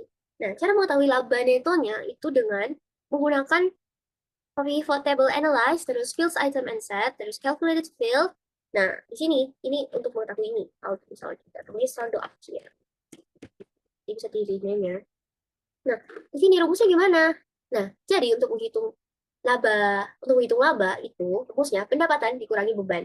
Jadi karena di sini pendapatannya di kredit, nih, pendapatannya di kredit, bebannya di debit, maka rumusnya adalah saldo kredit dikurangi saldo debit. Nah, langsung aja. Oke deh. Nah, oke. Sip. Tuh, bentar. Jadi kita ke field size and set, terus calculate field, terus saldo akhir. Nah, terus di sini kita karena saldo pendapatannya nih di kredit, terus saldo bebannya nih di debit. Maka untuk formulanya itu saldo kredit, nah dikurangi saldo debit. Saldo debit. Oke, terus oke deh. Nah ini belum muncul. Oh ternyata ada di sini. Nah udah muncul nih. Nah karena ini udah ada nih, kita bisa lepas aja nih centangnya untuk saldo debit dengan saldo kredit. Karena udah ada di sini, udah ditotalin. Kita rename dulu, klik 2 kali, terus kita bisa tulis saldo 30 September nih, 2025. Nah, terus cara tahu laba netonya itu gimana? Sama aja dengan tadi kita menghitung total dan neraca saldo. Pakai rumus sum. Sama dengan sum, terus buka kurung, terus blok tabel-tabel ini, lalu tutup kurung. Dapat deh laba netonya. Nah, supaya lebih rapi aja nih, Alt HH. Kita kasih warna nih. Oke deh, Ctrl P. Pivot. Nah, tapi caranya bukan cuma pakai pivot nih. Caranya tuh banyak guys. Nah, ini aku jelasin nih ya. Oke, cara yang satunya adalah dengan menggunakan rumus sum if. Nah, sini ya. Ini pakai pivot. Sekarang, gimana sih cara menggunakan rumus sum if? Nah, jadi di sini ingat untuk membuat laporan laba rugi kita membutuhkan akun pendapatan dan beban. Jadi kita tulis dulu di sini pendapatan. Kita bold dulu nih ya per section biar lebih gampang ya. Coba kita lihat di sini di neraca saldonya. Pendapatannya ada berapa di sini? Oh cuma satu.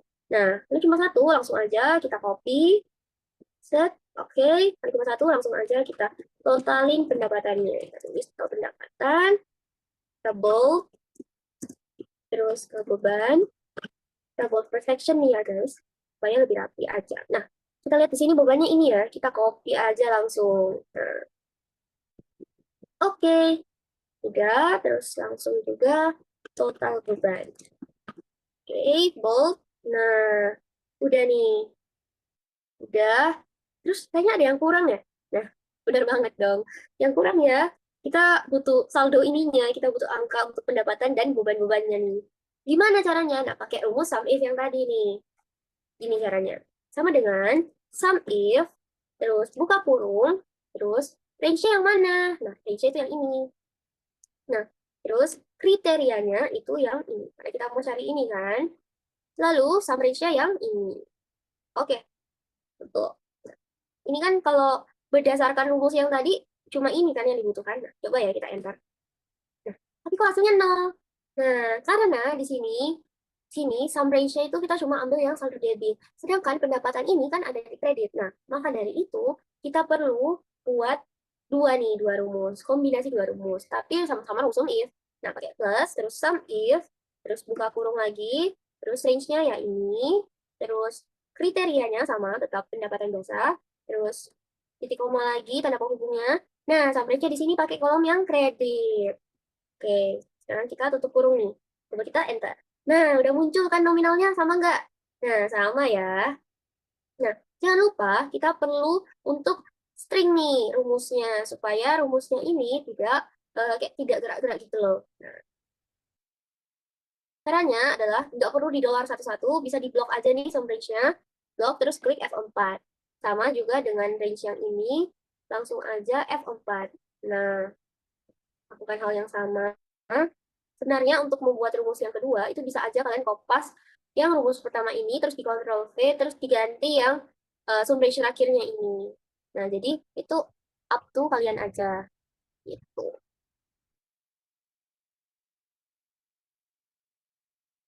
Nah, nah, oke, karena udah di string, kita enter. Nah, muncul kan? Sekarang kita kopas nih. Kopas rumusnya ke perubahan sini. Nah, langsung kan keubah. Nah, terus kalau mau ke bawahnya gimana? Harus di Ctrl C, Ctrl V satu-satu. Nggak perlu, sisa ditarik aja nih. Nah, udah muncul semua kan langsung nominalnya. Nah, supaya lebih rapi aja nih, kita bisa kasih rupiah aja di klik ini. Nah, oke deh. Nah, untuk mentotal pendapatan, kita langsung aja sama dengan langsung ini aja. Karena cuma satu kan pendapatannya. Terus, dan kita boleh langsung ini. Nah, terus untuk total bebannya sendiri, kita bikin Alt HBO. Ini untuk mentotal ya, jadi ada bottom border sama juga di sini Alt HBO untuk insert ada bottom bordernya. Oke, Nah, untuk total beban, karena banyak nih, kita bisa pakai rumus sum. Sum dengan sum, terus buka kurung, lalu blok semua ini, tutup kurung, enter. Nah, ingat kalau menghitung laba itu pendapatan dikurangi beban. Laba neto. Oke, laba netonya berapa? Nah, di sini juga LHBO nih, yang mau ditotal kan ya. Berapa laba netonya? Sini sama dengan pendapatan, tabel pendapatan nih di blok sini, terus kurang total beban. Enter. Nah, ini dia laba netonya. Nah, sama kan dengan yang di pivot tadi. Nah, gitu caranya. Dan kita kasih rapi aja nih. Bisa pakai color juga, biar lebih rapi. Nah, gitu untuk membuat laporan laba rugi nih ini versi SUMIF ya. Versi SUMIF. SUMIF. Terus, cuma ini doang nih caranya, Kak. Enggak dong. Terus caranya itu ada banyak. Nah, ini aku spill semua nih ya di laporan laba rugi. Dan sebenarnya untuk laporan-laporan selanjutnya sama kok caranya. Cara pakainya itu semua sama. Cuma ya beda di rumusnya aja. Nah, di sini SUMIF kan udah nih. Sekarang kita pakai rumus apa lagi nih? Nah, jadi rumusnya banyak banget ya guys. Memang bervariasi. Bervariasi nih untuk rumusnya. Jadi itu tergantung dari kalian mau pakai yang mana paling mudah dimengerti.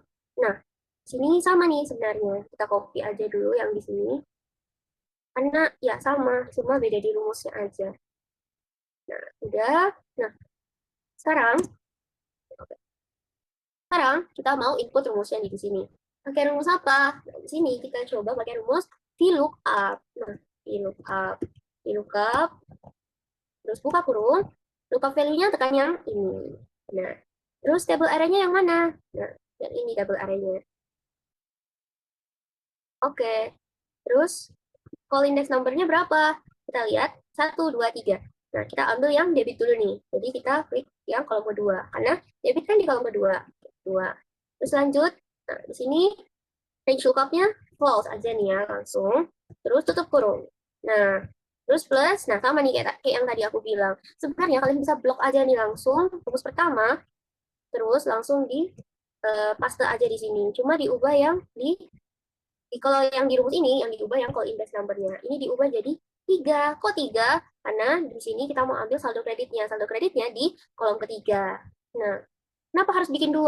Ya karena saldo pendapatannya ya sama kayak sum if tadi. Saldo pendapatan kan nggak ada di debit, adanya di kredit. Nah, sama juga dengan beban. Kalau kita cuma pakai rumus ini, nggak bakal muncul. Nah, makanya harus dibikin 2 rumus kombinasi. Enter. Muncul kan? Nah, sama juga halnya dengan sum if ini tuh harus di string. Caranya string gimana? Langsung aja F4. Nggak perlu di dollar satu-satu. Nah, ini langsung F4. Oke deh, enter. Terus kita Ctrl C, terus di sini Ctrl V. Nah, sama kan? Nah, drag juga. Nah, sama. Terus kalau mau pakai rumus apa lagi nih? Rumus if error.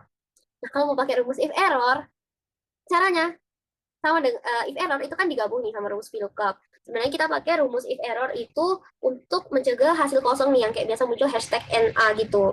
Nah, caranya adalah dengan ini. Kita paste aja, kita pakai aja rumus yang ini ya. Soalnya kan sama ya. Ctrl A, Ctrl C. Nah, kita bikin di kita bikin di kolom yang ini ya. Bentar, di sini. Oke, kita paste rumus yang tadi. Tapi di sini kita tambahin if error. Nah, terus buka kurung. Nah, ini value-nya nih, value-nya. Terus apa dong value if error-nya? Value kalau error ya 0.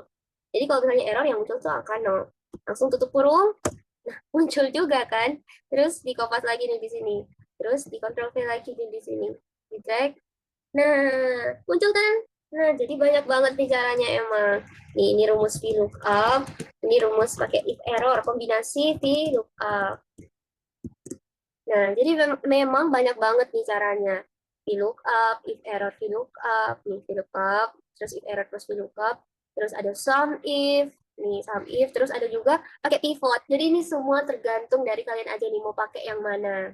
Oke, supaya lebih rapi aja nih, kita duplicate ya sheets-nya, supaya kita pakai satu aja nih. Move to end, create a copy. Oke. Oh ya, kita lupa rename. Ini laporan keuangan. Nah, di sini kita rename nih. Di sini laporan keuangan juga versi yang fixnya nih. Oke. Nah, di sini kita pakai rumus sum if aja. Yang ini kita hapus aja, biar rapi. Oke, nah, kita hapus aja. Sama kok guys. Maksudnya cara itunya sama, di sum aja. Ini sama dengan sum, terus tutup kurung, terus ini sama dengan langsung ini aja, karena cuma satu. Terus laba netonya ya sama dengan total pendapatan dikurangin total beban. Jadi sama aja konsepnya. Nah, sama kan hasilnya? Nih, coba lihat nih. Sama hasilnya. Nah, oke. Udah nih ya penjelasannya. Kita delete. Oke. Sip. Kita pakai rumus sum if nih. Ini. Oke, kita kasih border aja dulu nih di sini biar lebih rapi. Sini border alt HB. Sini pakai yang X, alt HBX, outside borders. Nah, oke deh. Udah. Sekarang kita move ke laporan berikutnya. Oke, kita lanjut ke laporan selanjutnya, yaitu laporan laba ditahan. Nah, untuk laporan laba ditahan, kita bikin dulu nih judulnya. Kita bisa kopas dari laporan laba rugi, terus kita paste di sini, sisa kita ganti aja nih. Nah, di laporan laba rugi kita ganti jadi laporan laba ditahan. Oke. Nah, untuk membuat laporan laba ditahan, komponen apa sih yang kita butuhkan? Nah, sebenarnya yang kita butuhkan itu laba ditahan awal. Biasanya kalau perusahaan sudah lama berjalan itu ada saldo laba ditahan awalnya. Karena kan sudah berjalan nih dari periode sebelumnya. Nah, terus kita butuh juga laba neto yang ini. Terus kalau ada dividen atau PV dikurangin. Nah, dapat deh saldo laba ditahan akhirnya. Nah, oke. Kita mulai dulu saldo awal laba 1 September. Saldo awal laba ditahan 1 September. Itu 25. Terus lanjut ke selanjutnya itu ada laba neto. Laba neto. Terus kita cek di sini ada nggak dividen atau prepaid. Oh, ada dividen. Jadi langsung aja di sini kita tulis dikurangi dividen. Kurangi dividen, terus dapat deh saldo ini, saldo akhir laba ditahan 30 September. Nah, kita bisa cek dulu di sini apakah ada laba ditahan awal kita. Nah, nggak ada nih ya. Setiap kesalahan Gemas ini masih perusahaan baru. Bentar, saya adjust dulu nih biar rapi. Oke, karena merupakan perusahaan baru jadi nggak ada nih. Oke, kita bisa nggak skip aja ini atau bisa dikasih 0. Oke, terus laba netonya berapa? Nah, langsung aja. Nah, udah ada di sini, langsung aja sama dengan, terus input nilainya. Terus, dividennya berapa? Nah, dividen, sebenarnya untuk ini, kita bisa tulis pakai yang sama dengan, terus dividen ini. Nah, bisa begitu. Atau mau dikopas juga boleh. Terus, untuk saldonya gimana? Nah, untuk saldonya, di sini kan cuma ada satu nih. Kalau mau langsung kayak sama dengan langsung ini, bisa. Kalau mau pakai rumus sum if yang tadi, juga bisa. Tapi karena ini cuma satu nih yang perlu diisi di sini, jadi langsung aja sama dengan dan langsung aja ambil nilainya di sini. Kecuali kayak beban yang tadi ini, kan ini banyak nih ya. Kalau disama dengan satu-satu kan capek. Nah, makanya pakai rumus sum if. Nah, karena ini cuma satu, nggak apa-apa, langsung aja sama dengan dan langsung pilih saldonya ini. Nah, untuk mendapatkan saldo akhirnya, karena dividen itu sifatnya mengurangi ya, mengurangi, jadi laba neto ini dikurangi dividen ini. Kalau ada prive ya dikurangi juga privenya. Caranya gimana? Langsung aja. Sama dengan laba neto dikurangi dividen. Nah, ini deh saldo akhir laba ditahannya. Oke, nah supaya rapi lagi nih, kita Alt HBX nih, outside border. Oke, Alt HH untuk memberi. Oke, nah udah dapet nih saldo akhir laba ditahannya sebesar 4620. Sekarang kita bisa lanjut nih ke laporan selanjutnya. Laporan selanjutnya tuh apa? Nah, laporan selanjutnya adalah laporan posisi keuangan. Nah, untuk laporan posisi keuangan ini, seperti yang udah aku jelasin nih, yang di pertama menjelaskan laporan keuangan, kalau yang tadi laporan laba rugi, kalau laporan keuangan ini semua bisa menggunakan banyak rumus, seperti pivot, sum if, lookup, jadi terserah kalian. Nah, karena tadi aku udah jelasin nih cara menggunakan rumus-rumus itu, jadi di sini aku pakai satu rumus aja nih. Karena aku udah contohnya tadi. Ya, jadi kalian bebas nih mau pakai rumus apa aja yang menurut kalian paling praktis deh, paling mudah dimengerti yang mana, nah, tuh, yang kalian pakai. Nah, untuk laporan posisi keuangan sendiri, itu terdiri dari aset, liabilitas, plus ekuitas. Di mana di laporan posisi keuangan ini, atau biasa disebut sebagai neraca, itu aset, total aset itu harus sama dengan total liabilitas ditambah dengan total ekuitas. Nah, oke, kita tulis dulu nih di sini. Nanti kita butuh aset, kelompok aset, tabel, per section, biar rapi. Cari nih di kolom neraca saldo. Oh, ini yang 111 ini aset ini. Nah, kita langsung Ctrl C aja nih. Terus Ctrl V. Nah, ya, terus langsung kita tulis di sini. Total aset. Oke, baut juga. Lanjut ke liabilitas. Ctrl A, Ctrl V. Langsung di bold. Coba kita lihat nih, sini liabilitasnya yang mana. Nah, ini yang dua nih, kelompok liabilitas. Langsung aja Ctrl C, Ctrl V. Terus langsung ditotalin juga nih. Total liabilitas. Nah, Ctrl V. Bold ya. Lanjut ke ekuitas. Bold. Coba kita lihat di sini ekuitasnya. Oh, ada dua nih ya. Langsung aja. Ctrl C dan Ctrl V. Jadi ini merupakan kelompok-kelompok dari aset dan liabilitas juga ekuitas. Tapi di beberapa sumber itu biasanya di sini aset harus aset terus ekuitas dulu terus liabilitas. Nah, tapi banyak juga yang liabilitas dulu baru ekuitas. Sebenarnya itu terserah dari kalian aja, nggak apa-apa. Pokoknya pada intinya, pokoknya total aset itu harus sama dengan total liabilitas plus ekuitas. Nah, tapi kenapa biasanya di sini kita biasanya liabilitas dulu? Karena di sini kita mau tahu nih, oh sisa utangnya tuh berapa, sisa liabilitasnya tuh berapa. Nah, setelah kita tahu liabilitasnya berapa, barulah sisanya dari liabilitas, barulah masuk ke hak pemilik nih di ekuitas. Nah, gitu. Oke, nah untuk laporan posisi keuangan, menariknya di sini, aku bisa ajarin rumus baru nih. Nah, tapi kita pakai rumus sum if dulu nih, biar kalian tahu gimana sih caranya pakai rumus sum if. Nah, itu langsung aja sama kayak tadi, sum if buka kurung, ratio yang mana? Ya, yang ini. Terus lanjut, nih, lanjut aja kriterianya yang mana? Ini, kas. Terus sum ratio yang mana? Sum ratio yang ini. Nah, kita coba ya, kita coba enter. Nah, tutup kurung, coba enter. Pasti udah muncul saldonya. Nah, udah muncul. Kenapa kok bisa muncul angkanya? Ya karena kas itu saldonya ya di debit. Nah, begitu. Makanya langsung muncul. Nah, tapi tetap aja kita nggak bisa cuma bikin ini. Soalnya kan rumusnya kita mau terusin nih sampai liabilitas dan ekuitas. Oleh karena itu, kita langsung aja di sini kita buat temannya nih, partner rumusnya. Langsung aja. Sebenarnya kita bisa kopas, tapi nggak apa-apa. Kita tulis aja di sini sum if. Terus range-nya yang ini. Ini tak range-nya. Terus kriterianya yang mana? Sama, yang ini kas. Terus sum range-nya yang mana? Karena tadi udah debit nih. Nah, kasih dong kredit part-nya. Kasihan kredit masa nggak dapat part. Tutup kurung. Terus langsung aja di enter. Nah, langsung nih. Udah muncul sih dari tadi saldonya. Sebenarnya kita bisa lihat rumus ini berguna di mana? Di liabilitas dan ekuitas. Karena di liabilitas dan ekuitas baru ada saldo kredit. Saldonya di kredit. Jangan lupa string. Langsung aja di blok. Terus F4. Yang range-range ini di blok ya. F4. Nggak perlu dolar satu-satu karena itu buang waktu dan capek ya jari-jarinya nanti. Padahal masih membuat laporan keuangan selanjutnya nih. Nah, udah, karena udah, kita langsung aja enter. Terus kita Ctrl C, terus, nah, ini sebenarnya kita bisa drag aja nih di sini. Kita langsung tarik, tarik, tarik, tarik. Sini.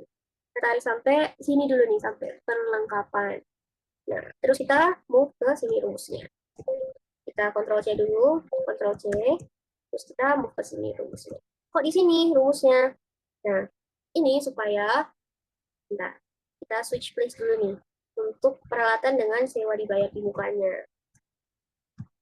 Oke, bentar. Jadi, Ctrl Shift. Nah, karena udah, langsung aja kita, udah, ini. Kita delete aja nih yang ini. Nah, kenapa sih ini harus dipisah? Bentar ya, ini di drag aja ke bawah nih. Nah, udah muncul nih ya saldonya. Nah, kita langsung aja Ctrl C dan Ctrl V lagi nih ke peralatannya. Drag. Nah, ini kok nol. Nah, sebenarnya nggak nol. Cuma karena ini nih. Kriterianya tuh pindah karena kita di tabel yang ini kan. Gak apa-apa, langsung aja diubah nih. Langsung aja kriterianya diubah ke sini. Peralatan. Oke, sama juga halnya dengan yang ini. Langsung aja di klik. Enter. Nah, terus habis itu dari sini, barulah kita, nah, tarik. Udah, terus di sini kita Alt HWO dulu. Kita bikin bottom border. Nah, kita hitung dulu nih. Kenapa harus gini? Karena ini kan akumulasi penyusutan peralatan. Nah, kalau di laporan posisi keuangan, peralatan di sini harus dikurangi dengan akumulasi penyusutan peralatannya nih. Biar ditahu sebenarnya total peralatannya tuh, total akhir peralatannya tuh berapa sih? Nah, tadi ini penyusutannya kan peralatannya berkurang. Mau ditahu nih, total akhirnya peralatannya tuh berapa. Jadi gimana caranya? Langsung aja sama dengan klik ini, dikurangin ini. Nah, langsung muncul. Nah, jangan lupa ini juga butuh bottom border, karena setelah ini kita mau mentotal asetnya. Gimana cara total asetnya? Langsung aja pakai rumus sum lagi.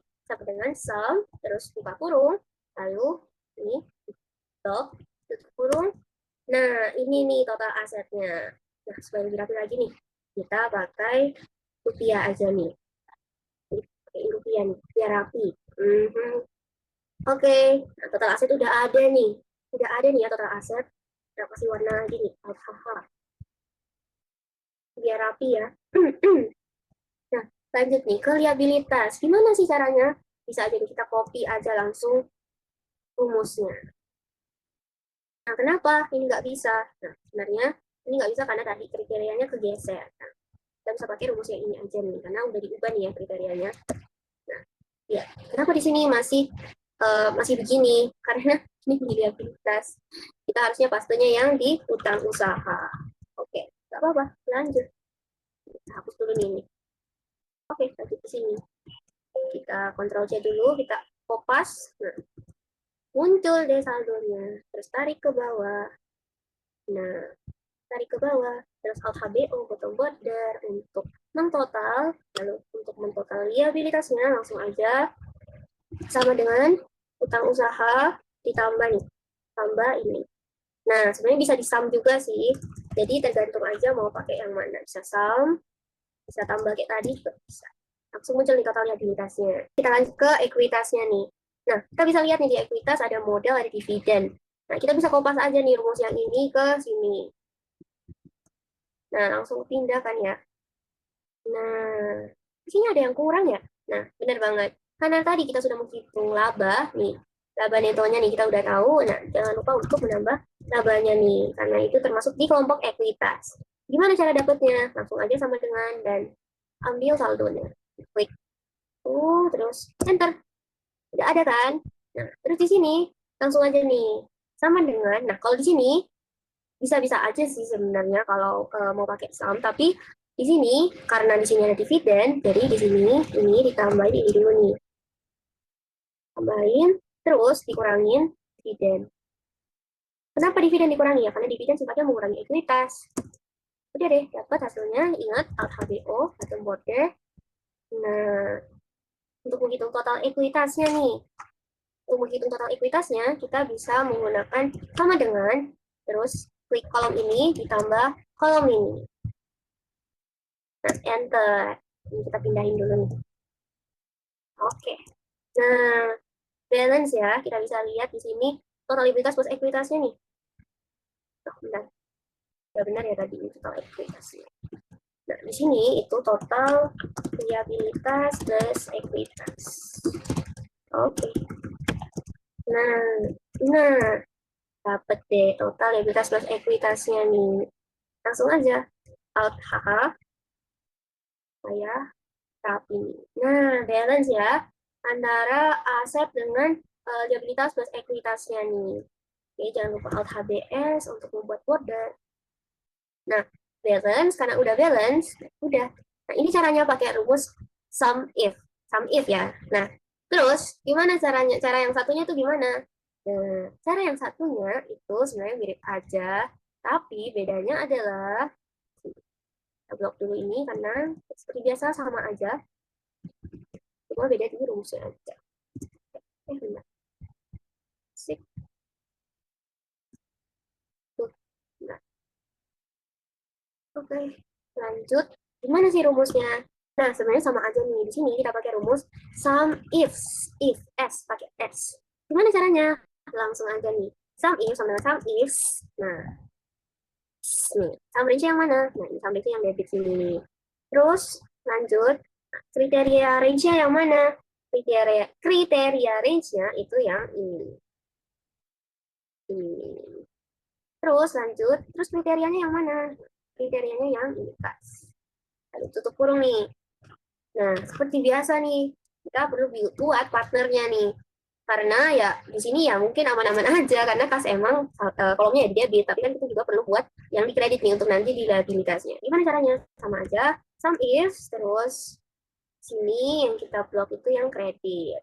Nah, terus kriteria range-nya ini juga. Nah, terus lanjut kriterianya yang ini. Oke, tutup kurung. Oh ya, di sini ini nggak pakai plus, di sini itu pakainya minus. Kenapa gitu? Nah, jadi di sini minus di sini itu supaya kalian nggak perlu pisah nih akun akumulasi penyusutan peralatan ini kalian nggak perlu pisah gini.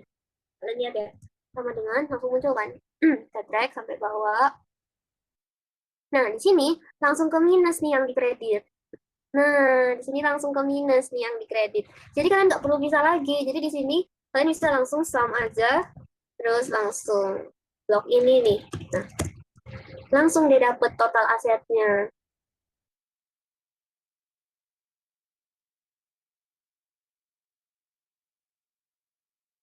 Nah, ini kayak ada yang kurang. Oh iya, iya. Alasannya kan nggak kosong. Oh, ini karena nggak di string. Aduh. Nah, ini akibat nggak di string, teman-teman. Ini bergoyang, range-nya itu bergoyang. Gerak gitu lah, berpindah. Nah, itu akibat nggak di string. Nah, supaya nggak gerak nih ya, supaya nggak nol nih peralatannya. Caranya adalah, nggak apa-apa, kita ulang aja. Oke, oke, di sini kita string dulu nih, string dulu. Ini, di string semua ini. F4 langsung, blok langsung F4. Terus yang di sini juga langsung blok F4. Nah, ini juga blok F4. Nah, karena udah langsung aja di enter. Nah, kalau di sini kalau udah di string nggak mungkin gerak nih. Nah, muncul kan? Nah, karena udah, di sini kita bisa ulang aja nih. Sumnya kita tarik sampai bawah. Oke, enter. Nah, sama kan hasilnya ini dengan yang ini. Nah, di sini kalian perlu pisah nih keduanya. Sedangkan di sini kalian udah nggak perlu pisah karena otomatis nih. Karena kita pakai kurang. Di sini saldo debitnya dikurangi saldo kreditnya, yaitu di sini yang kreditnya itu akumulasi penyusutan peralatan itu. Jadi langsung otomatis berkurang. Jadi nggak perlu satu-satu nih. Terus untuk diliabilitasnya gimana? Nah, untuk diliabilitasnya langsung aja nih. Kita bisa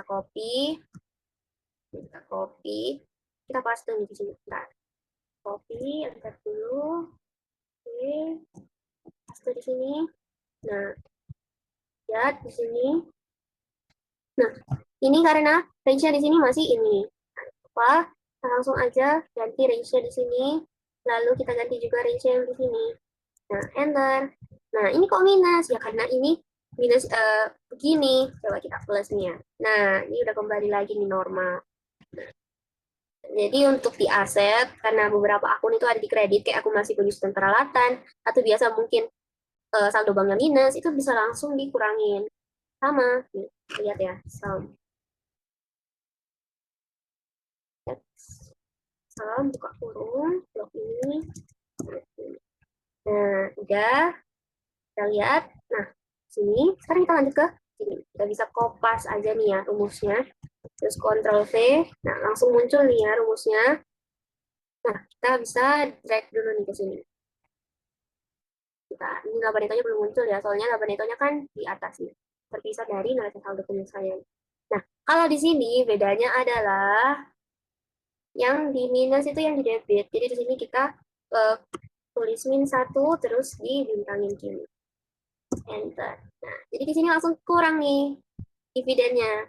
Nah, -1 kali ini. Nah, karena di sini yang mau dikurangin itu dividennya, karena dividennya kan di debit. Sedangkan di sini tadi kita anunya di kredit gitu.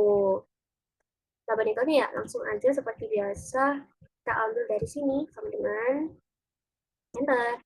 Total ekuitasnya ya. Langsung aja. Sini kalian nggak perlu satu-satu nih kayak tadi. Langsung aja sum. Karena udah langsung ke minus. Nah, langsung total liabilitas plus ekuitasnya. Nih, ini ditambah ini. Sama, balance. Gimana? Nah, ini pakai rumus sum ifs. Rumus sum ifs. Ini ya, rumus sum ifs. Nah, jadi ada dua cara nih. Ada rumus sum if toh atau pakai sum if s. Nah, jadi terserah dari kalian ya. Kalau ini kalian nggak perlu hitung satu-satu. Sini kalian langsung kurang, di sini aku masukin hitungannya langsung berkurang. Sedangkan kalau di sini itu kalian bisa balik aja nih rumusnya. Mana cara baliknya? Langsung aja tambahin yang di debitnya itu min satu bintang sama. Nah, itu. Jadi tergantung dari kalian, kalian mau pakai yang mana untuk bikin laporan posisi keuangannya itu depends on kalian aja, soalnya sama aja hasilnya. Oke, sekarang kita lanjut membuat laporan keuangan selanjutnya, yaitu laporan arus kas. Tadi kita sudah sampai laporan posisi keuangan nih, kita buat dulu nih judulnya. Nah, oke. Sekarang setelah membuat laporan posisi keuangan, kita bisa masuk di laporan selanjutnya. Laporan apa tuh? Nah, laporan selanjutnya adalah laporan arus kas. Oke, laporan arus kas kita bisa copy aja nih nanti. Untuk judulnya bisa dibuka aja. Laporan arus kas. Oke. Nah, jadi kalau kalian ingat di penjelasan konsep pertama aku nih, kalau laporan arus kas itu terbagi menjadi 3 bagian, di mana ada arus kas untuk kegiatan operasional, terus untuk kegiatan investasi, juga ada kegiatan pendanaan. Nah, kita tulis dulu nih di sini. Kita bagi per section. Arus kas dari arus kas kegiatan operasional. Oke. Terus di dalam kegiatan operasional itu ada apa, Kak? Ya, yang biaya operasional atau pendapatan operasional yang didapatkan oleh perusahaan. Jadi di sini kita tulis penerimaan teman-teman sama aja penerimaan kas dari pendapatan, terus pengeluaran kas untuk beban, lalu kas neto kegiatan operasional. Oke, nah, kita bold, kita minta di bold yang ini. Oke, lalu kita lanjut ke selanjutnya, yaitu ada arus kas kegiatan investasi. Nah, kalau kegiatan investasi ini seperti apa, Kak? Seperti yang aku udah jelasin nih di awal. Kegiatan investasi ini seperti membeli peralatan, membeli kendaraan, gitu. Untuk pokoknya jangka panjang gitu. Nah, kalau kita cek nih ya di jurnal kita, sini, untuk investasi kita nggak ada untuk beli mesin itu nggak ada. Di sini untuk investasi kita cuma ada peralatan. Kita cuma ada peralatan. Oke, langsung aja. Jadi di sini pengeluaran kas untuk peralatan. Membeli peralatan ya. Nah, terus kas neto kegiatan investasi. Oke, lanjut ke aktivitas terakhir, itu arus kas untuk kegiatan pendanaan. Nah, pendanaan ini yang berkaitan dengan modal, dividen. Jadi di sini karena di jurnal ini, di jurnal kita, di transaksi kita, ada penyetoran modal nih. Terus ada juga berkaitan dengan dividen nih. Nah, jadi kita tulis aja nih langsung. Di sini penyetoran modal, karena ada penyetoran modal, terus dividen, nah, terus kas neto kegiatan pendanaan. Oke, nah, oke, 20 per section, dan kas awal, kas akhir. Kas awal 1 September nih ya, bisa tulis di sini. September 2025. Terus kas akhirnya 30 September 2025. Oke, udah, Ctrl B. Kita adjust dulu nih, biar gak berantakan. Alt HOI aja langsung. Sip. Nah, oke. Untuk mendapatkan saldo dari arus kas ini, kita bisa masuk ke jurnal dulu nih, atau ke buku besar juga bisa. Jadi, depends ya. Soalnya sama aja, kalau misalnya kita ke buku besar nih, kita kan pakai akun-akun ini. Bisa pakai buku besar, bisa juga pakai jurnal, sama aja. Nah, kalau di jurnal, kalian kalau mau track pergerakan kas ini, kita bisa pakai cara ini. Adalah caranya ke data, terus ke filter. Nah, di sini kita klik tanda panahnya, terus kita kasih masuk dulu yang select all, kita pilih yang kas dengan bank aja nih. Nah, ini yang berkaitan dengan kas. Di sini kita bisa klasifikasikan nih, ini termasuk kegiatan apa sih? Nah, untuk yang pertama, di sini ada setoran modal awal nih secara tunai. Nah, artinya ini secara sudah jelas kalau ini aktivitas pendanaan. Kegiatan pendanaan. Terus lanjut nih, yang kedua ada pengeluaran dana bank untuk, atas pembelian peralatan. Oh, ini dia membeli peralatan. Kalau peralatan artinya masuk ke investasi. Nah, pakai logo ini ya, simbol I. Terus lanjut, di sini ada apa nih? Pengeluaran kas untuk membeli perlengkapan. Oh, ini termasuk ke operasional nih. Karena termasuk ke operasional, kita bisa pakai beban nih. Kita akui dulu sebagai beban, karena ini kita mengeluarkan kas ya. Ini aktivitas operasional. Terus lanjut ke selanjutnya itu di sini ada penerimaan kas. Oke, ini masuk di pendapatan. Terus lanjut penerimaan uang muka. Oke, pendapatan juga. Lalu pengeluaran kas untuk beban listrik. Nah, beban. Lalu lanjut di sini ada oh ini. Nah, ini kalau penarikan dan penyetoran gitu ke bank itu nggak dianggap sebagai arus kas, soalnya dia itu cuma pergerakan antar aset gitu. Oke, kita lanjut. Di sini ada pengeluaran kas untuk membayar sewa ruko. Nah, di sini kas kita berkurang, tinggal terus sebagai beban karena ada pengeluaran kas. Terus di sini menerima pembayaran uang muka. Oke, pendapatan. Nah, walaupun seharusnya bukan pendapatan ya, cuma di sini kan kita mau track pergerakan kas kita. Nah, ini simbol-simbol untuk mengklasifikasikannya aja. Lanjut. Oke, penyetoran ini enggak karena antar aset. Lalu di sini ada pembayaran dividen, pendanaan. Oke, oke. Karena tadi kita sudah mengklasifikasikan nih, kita sudah mengklasifikasikan di jurnal umumnya, kita bisa langsung aja nih. Gimana tuh caranya? Pakai rumus apa untuk memasukkan angka-angka tadi yang sudah kita klasifikasikan ke sini? Nah, kita bisa pakai rumus sum if. Nah, sama dengan sum if, terus buka kurung, terus kita ke jurnal, terus untuk range-nya kita bisa pilih yang ini. Oke. Nah, setelah itu, kita lanjut, kita pakai tanda penghubung. Kriterianya apa? Nah, karena tadi kita mau buat yang penerimaan kas ya. Ini kita di sini klasifikasikan dia sebagai pendapatan nih. Dia pakai P. Nah, jangan lupa pakai tanda petik, terus P, tanda petik lagi, terus nah, udah, terus titik koma lagi nih, tanda penghubung. Sum range-nya apa? Nah, sini kan kita menerima kas nih. Ya, kas kita bertambah. Kas kalau bertambah di mana? Di debit. Artinya sum range-nya ya kita ambil dari sini. Nah, nah, ya tutup kurung, enter. Nah, udah muncul nih. Nah, jangan lupa untuk selalu di string nih. Di string. Langsung aja blok F4, blok F4. Oke. Udah, jadi string, lanjut ke sini. Nah, untuk lanjut ke sini, kita bisa aja kopas rumus yang tadi nih. Tapi diubah di kriteria sama sum range-nya. Gimana caranya? Kita bisa copy, terus kita bisa paste nih di sini. Ctrl C, Ctrl V. Lalu di sini kita ubah dulu nih kriterianya. Untuk beban tadi kita, untuk pengeluaran kas yang kita anggap sebagai beban dulu, itu kita klasifikasikan sebagai B. Nah, ini kriterianya jadi B. Nah, sum ratio di sini diubah. Kenapa diubah? Karena di sini pengeluaran kas untuk beban. Kas kita kalau berkeluar artinya berkurang dong. Kas kalau berkurang di mana?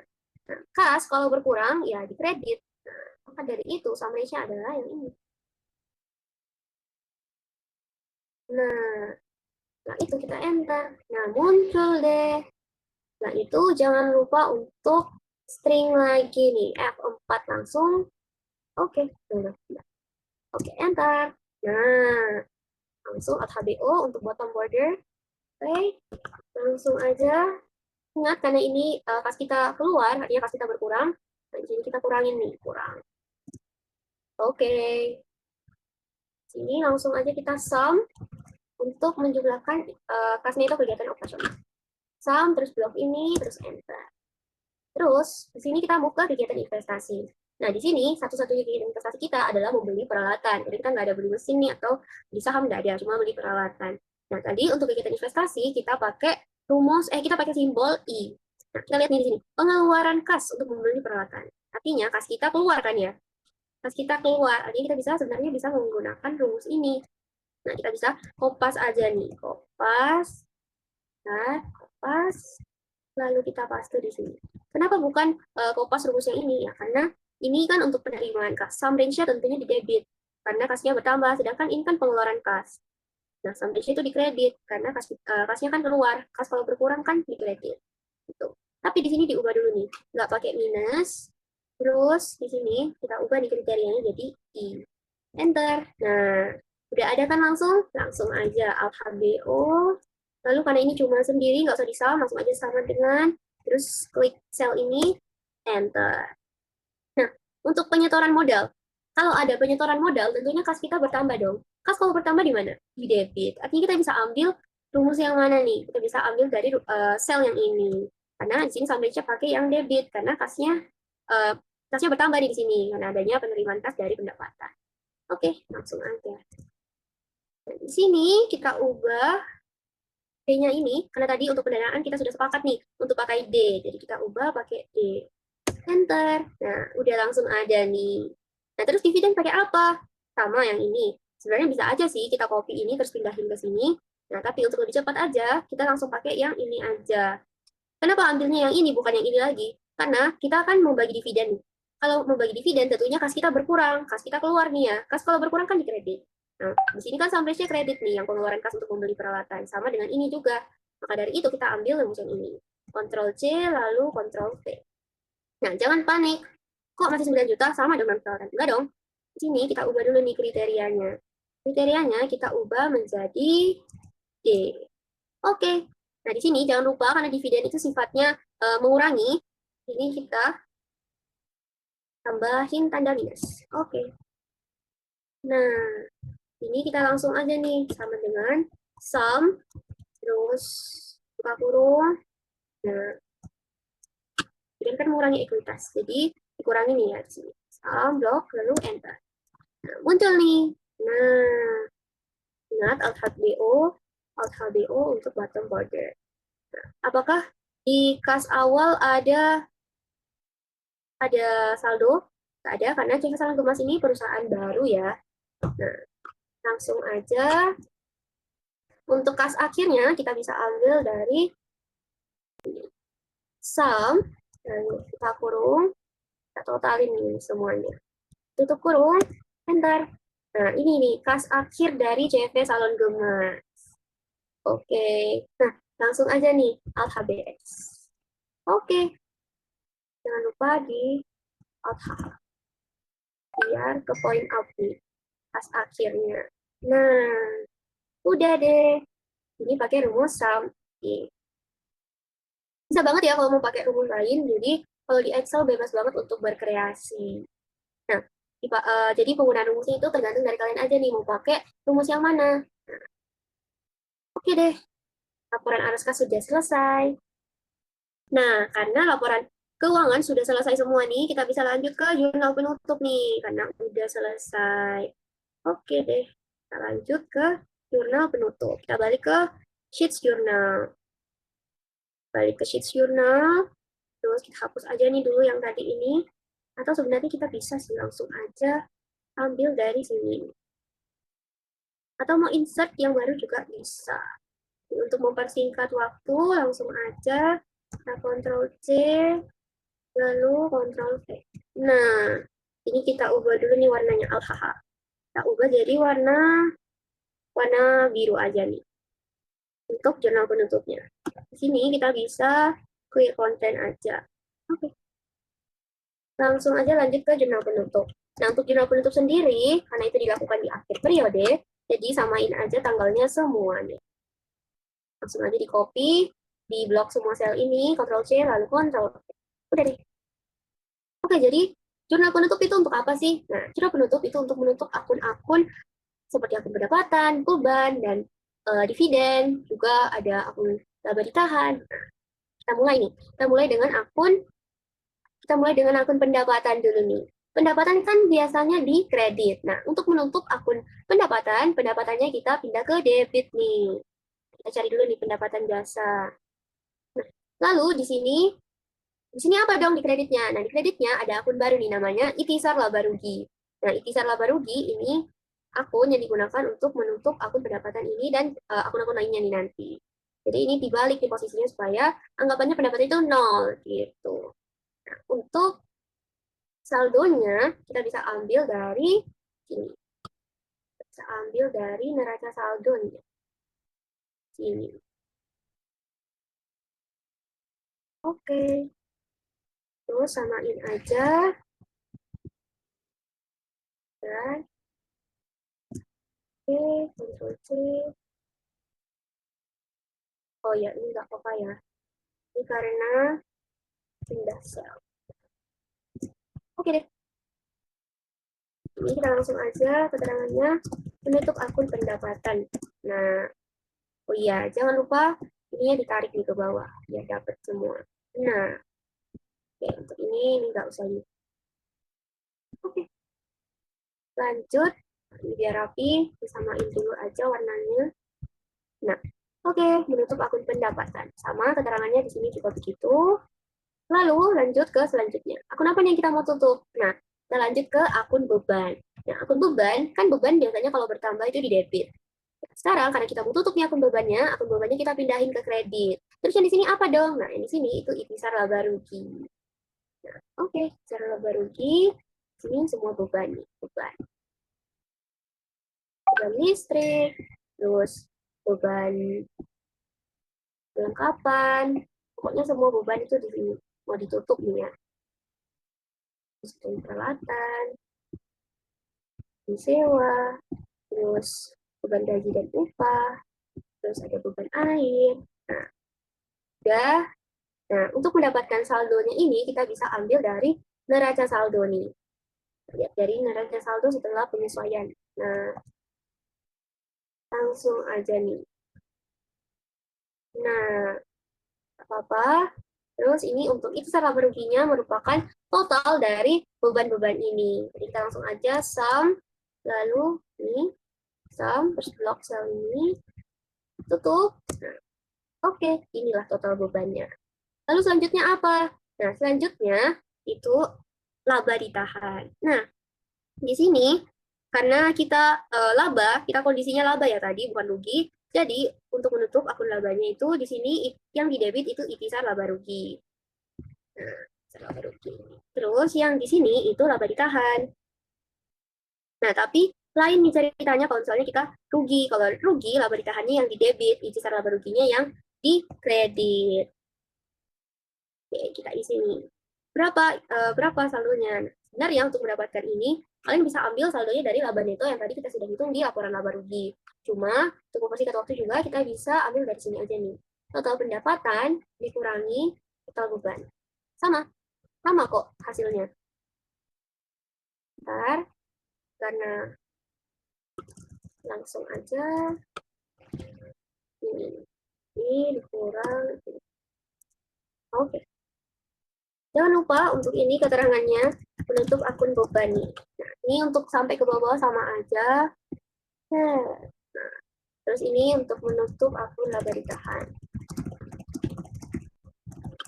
Oke, sama juga dengan yang di bawahnya. Nah, nah, ya saldo ini, labanya ini didapatkan dari pendapatan kurang beban. Kita bisa aja ambil nih dari laporan laba rugi yang tadi, cuma bisa juga dengan cara begini. Kok tadi di sini munculnya kayak hashtag value gitu, itu karena nggak di string ya, jadi kepindah gitu. Oke, lanjut ke selanjutnya. Kita tutup akun apa? Akun dividen. Kalau ada prepaid, kita juga tutup prepaid. Tapi di sini cuma ada dividen ya. Nah, untuk menutup akun dividen, kan dividen biasanya di debit nih. Nah, untuk menutup akunnya, dividennya dipindah ke kredit. Terus apa yang di debit? Nah, di debit itu laba ditahan. Terus yang di kreditnya barulah dividen. Ya, mana dividen? Berapa? Nah, ini kita bisa ambil dari neraca saldo nih. Dari neraca saldo ini. Enter. Nah, lihat. Ini kita string supaya kalau kita copy nggak gerak. Nah, begitu. Menutup akun dividen. Oke deh, kopas aja. Coba totalin nih ya. Kali ini kita dilihat dulu nih. Oke. Nah, sama sekalian ini diseragamin ya warnanya biar nggak jomplang sendiri nih ya. Oke, langsung aja nih. Kita total. Wah, di sini masih ada nih data validation-nya. Gak apa-apa, langsung aja kita total sum, terus kita blok dari sini sampai sini. Wow, totalnya ini. Lalu kita drag ke sini, apakah balance? Wah, balance. Nah, begitu deh untuk penjelasan di video kali ini. Nah, stay tune ya untuk video-video berikutnya. Jangan lupa untuk like dan komen video ini, dan subscribe kalau mau, karena masih ada nih video-video selanjutnya. Video selanjutnya tentang apa ya? Nah, makanya jangan lupa subscribe supaya tahu video selanjutnya itu tentang apa. Pokoknya tentang akuntansi, guys. Bisa juga nih di luar akuntansi. Coba tahu aku tiba-tiba konten tentang ekonomi nih, bisa aja kan. Tapi stay tune aja nih untuk video-video berikutnya. Terima kasih teman-teman. Semoga penjelasan yang aku berikan bisa bermanfaat untuk kalian. Misalkan siklus akuntansi yang udah aku jelasin nih di konsep awal, itu kita akan bikin sampai neraca saldo setelah penutupan nih. Nah, gimana caranya membuat neraca saldo setelah penutupan? Caranya sama aja pakai pivot table. Nah, gimana caranya? Nah, langsung aja di sini kita new sheets. New sheets. Nah, terus seperti biasa kita bikin judul dulu. Di merge pakai shortcut Alt HMC. Nah, ini kan. Nah, langsung aja judulnya.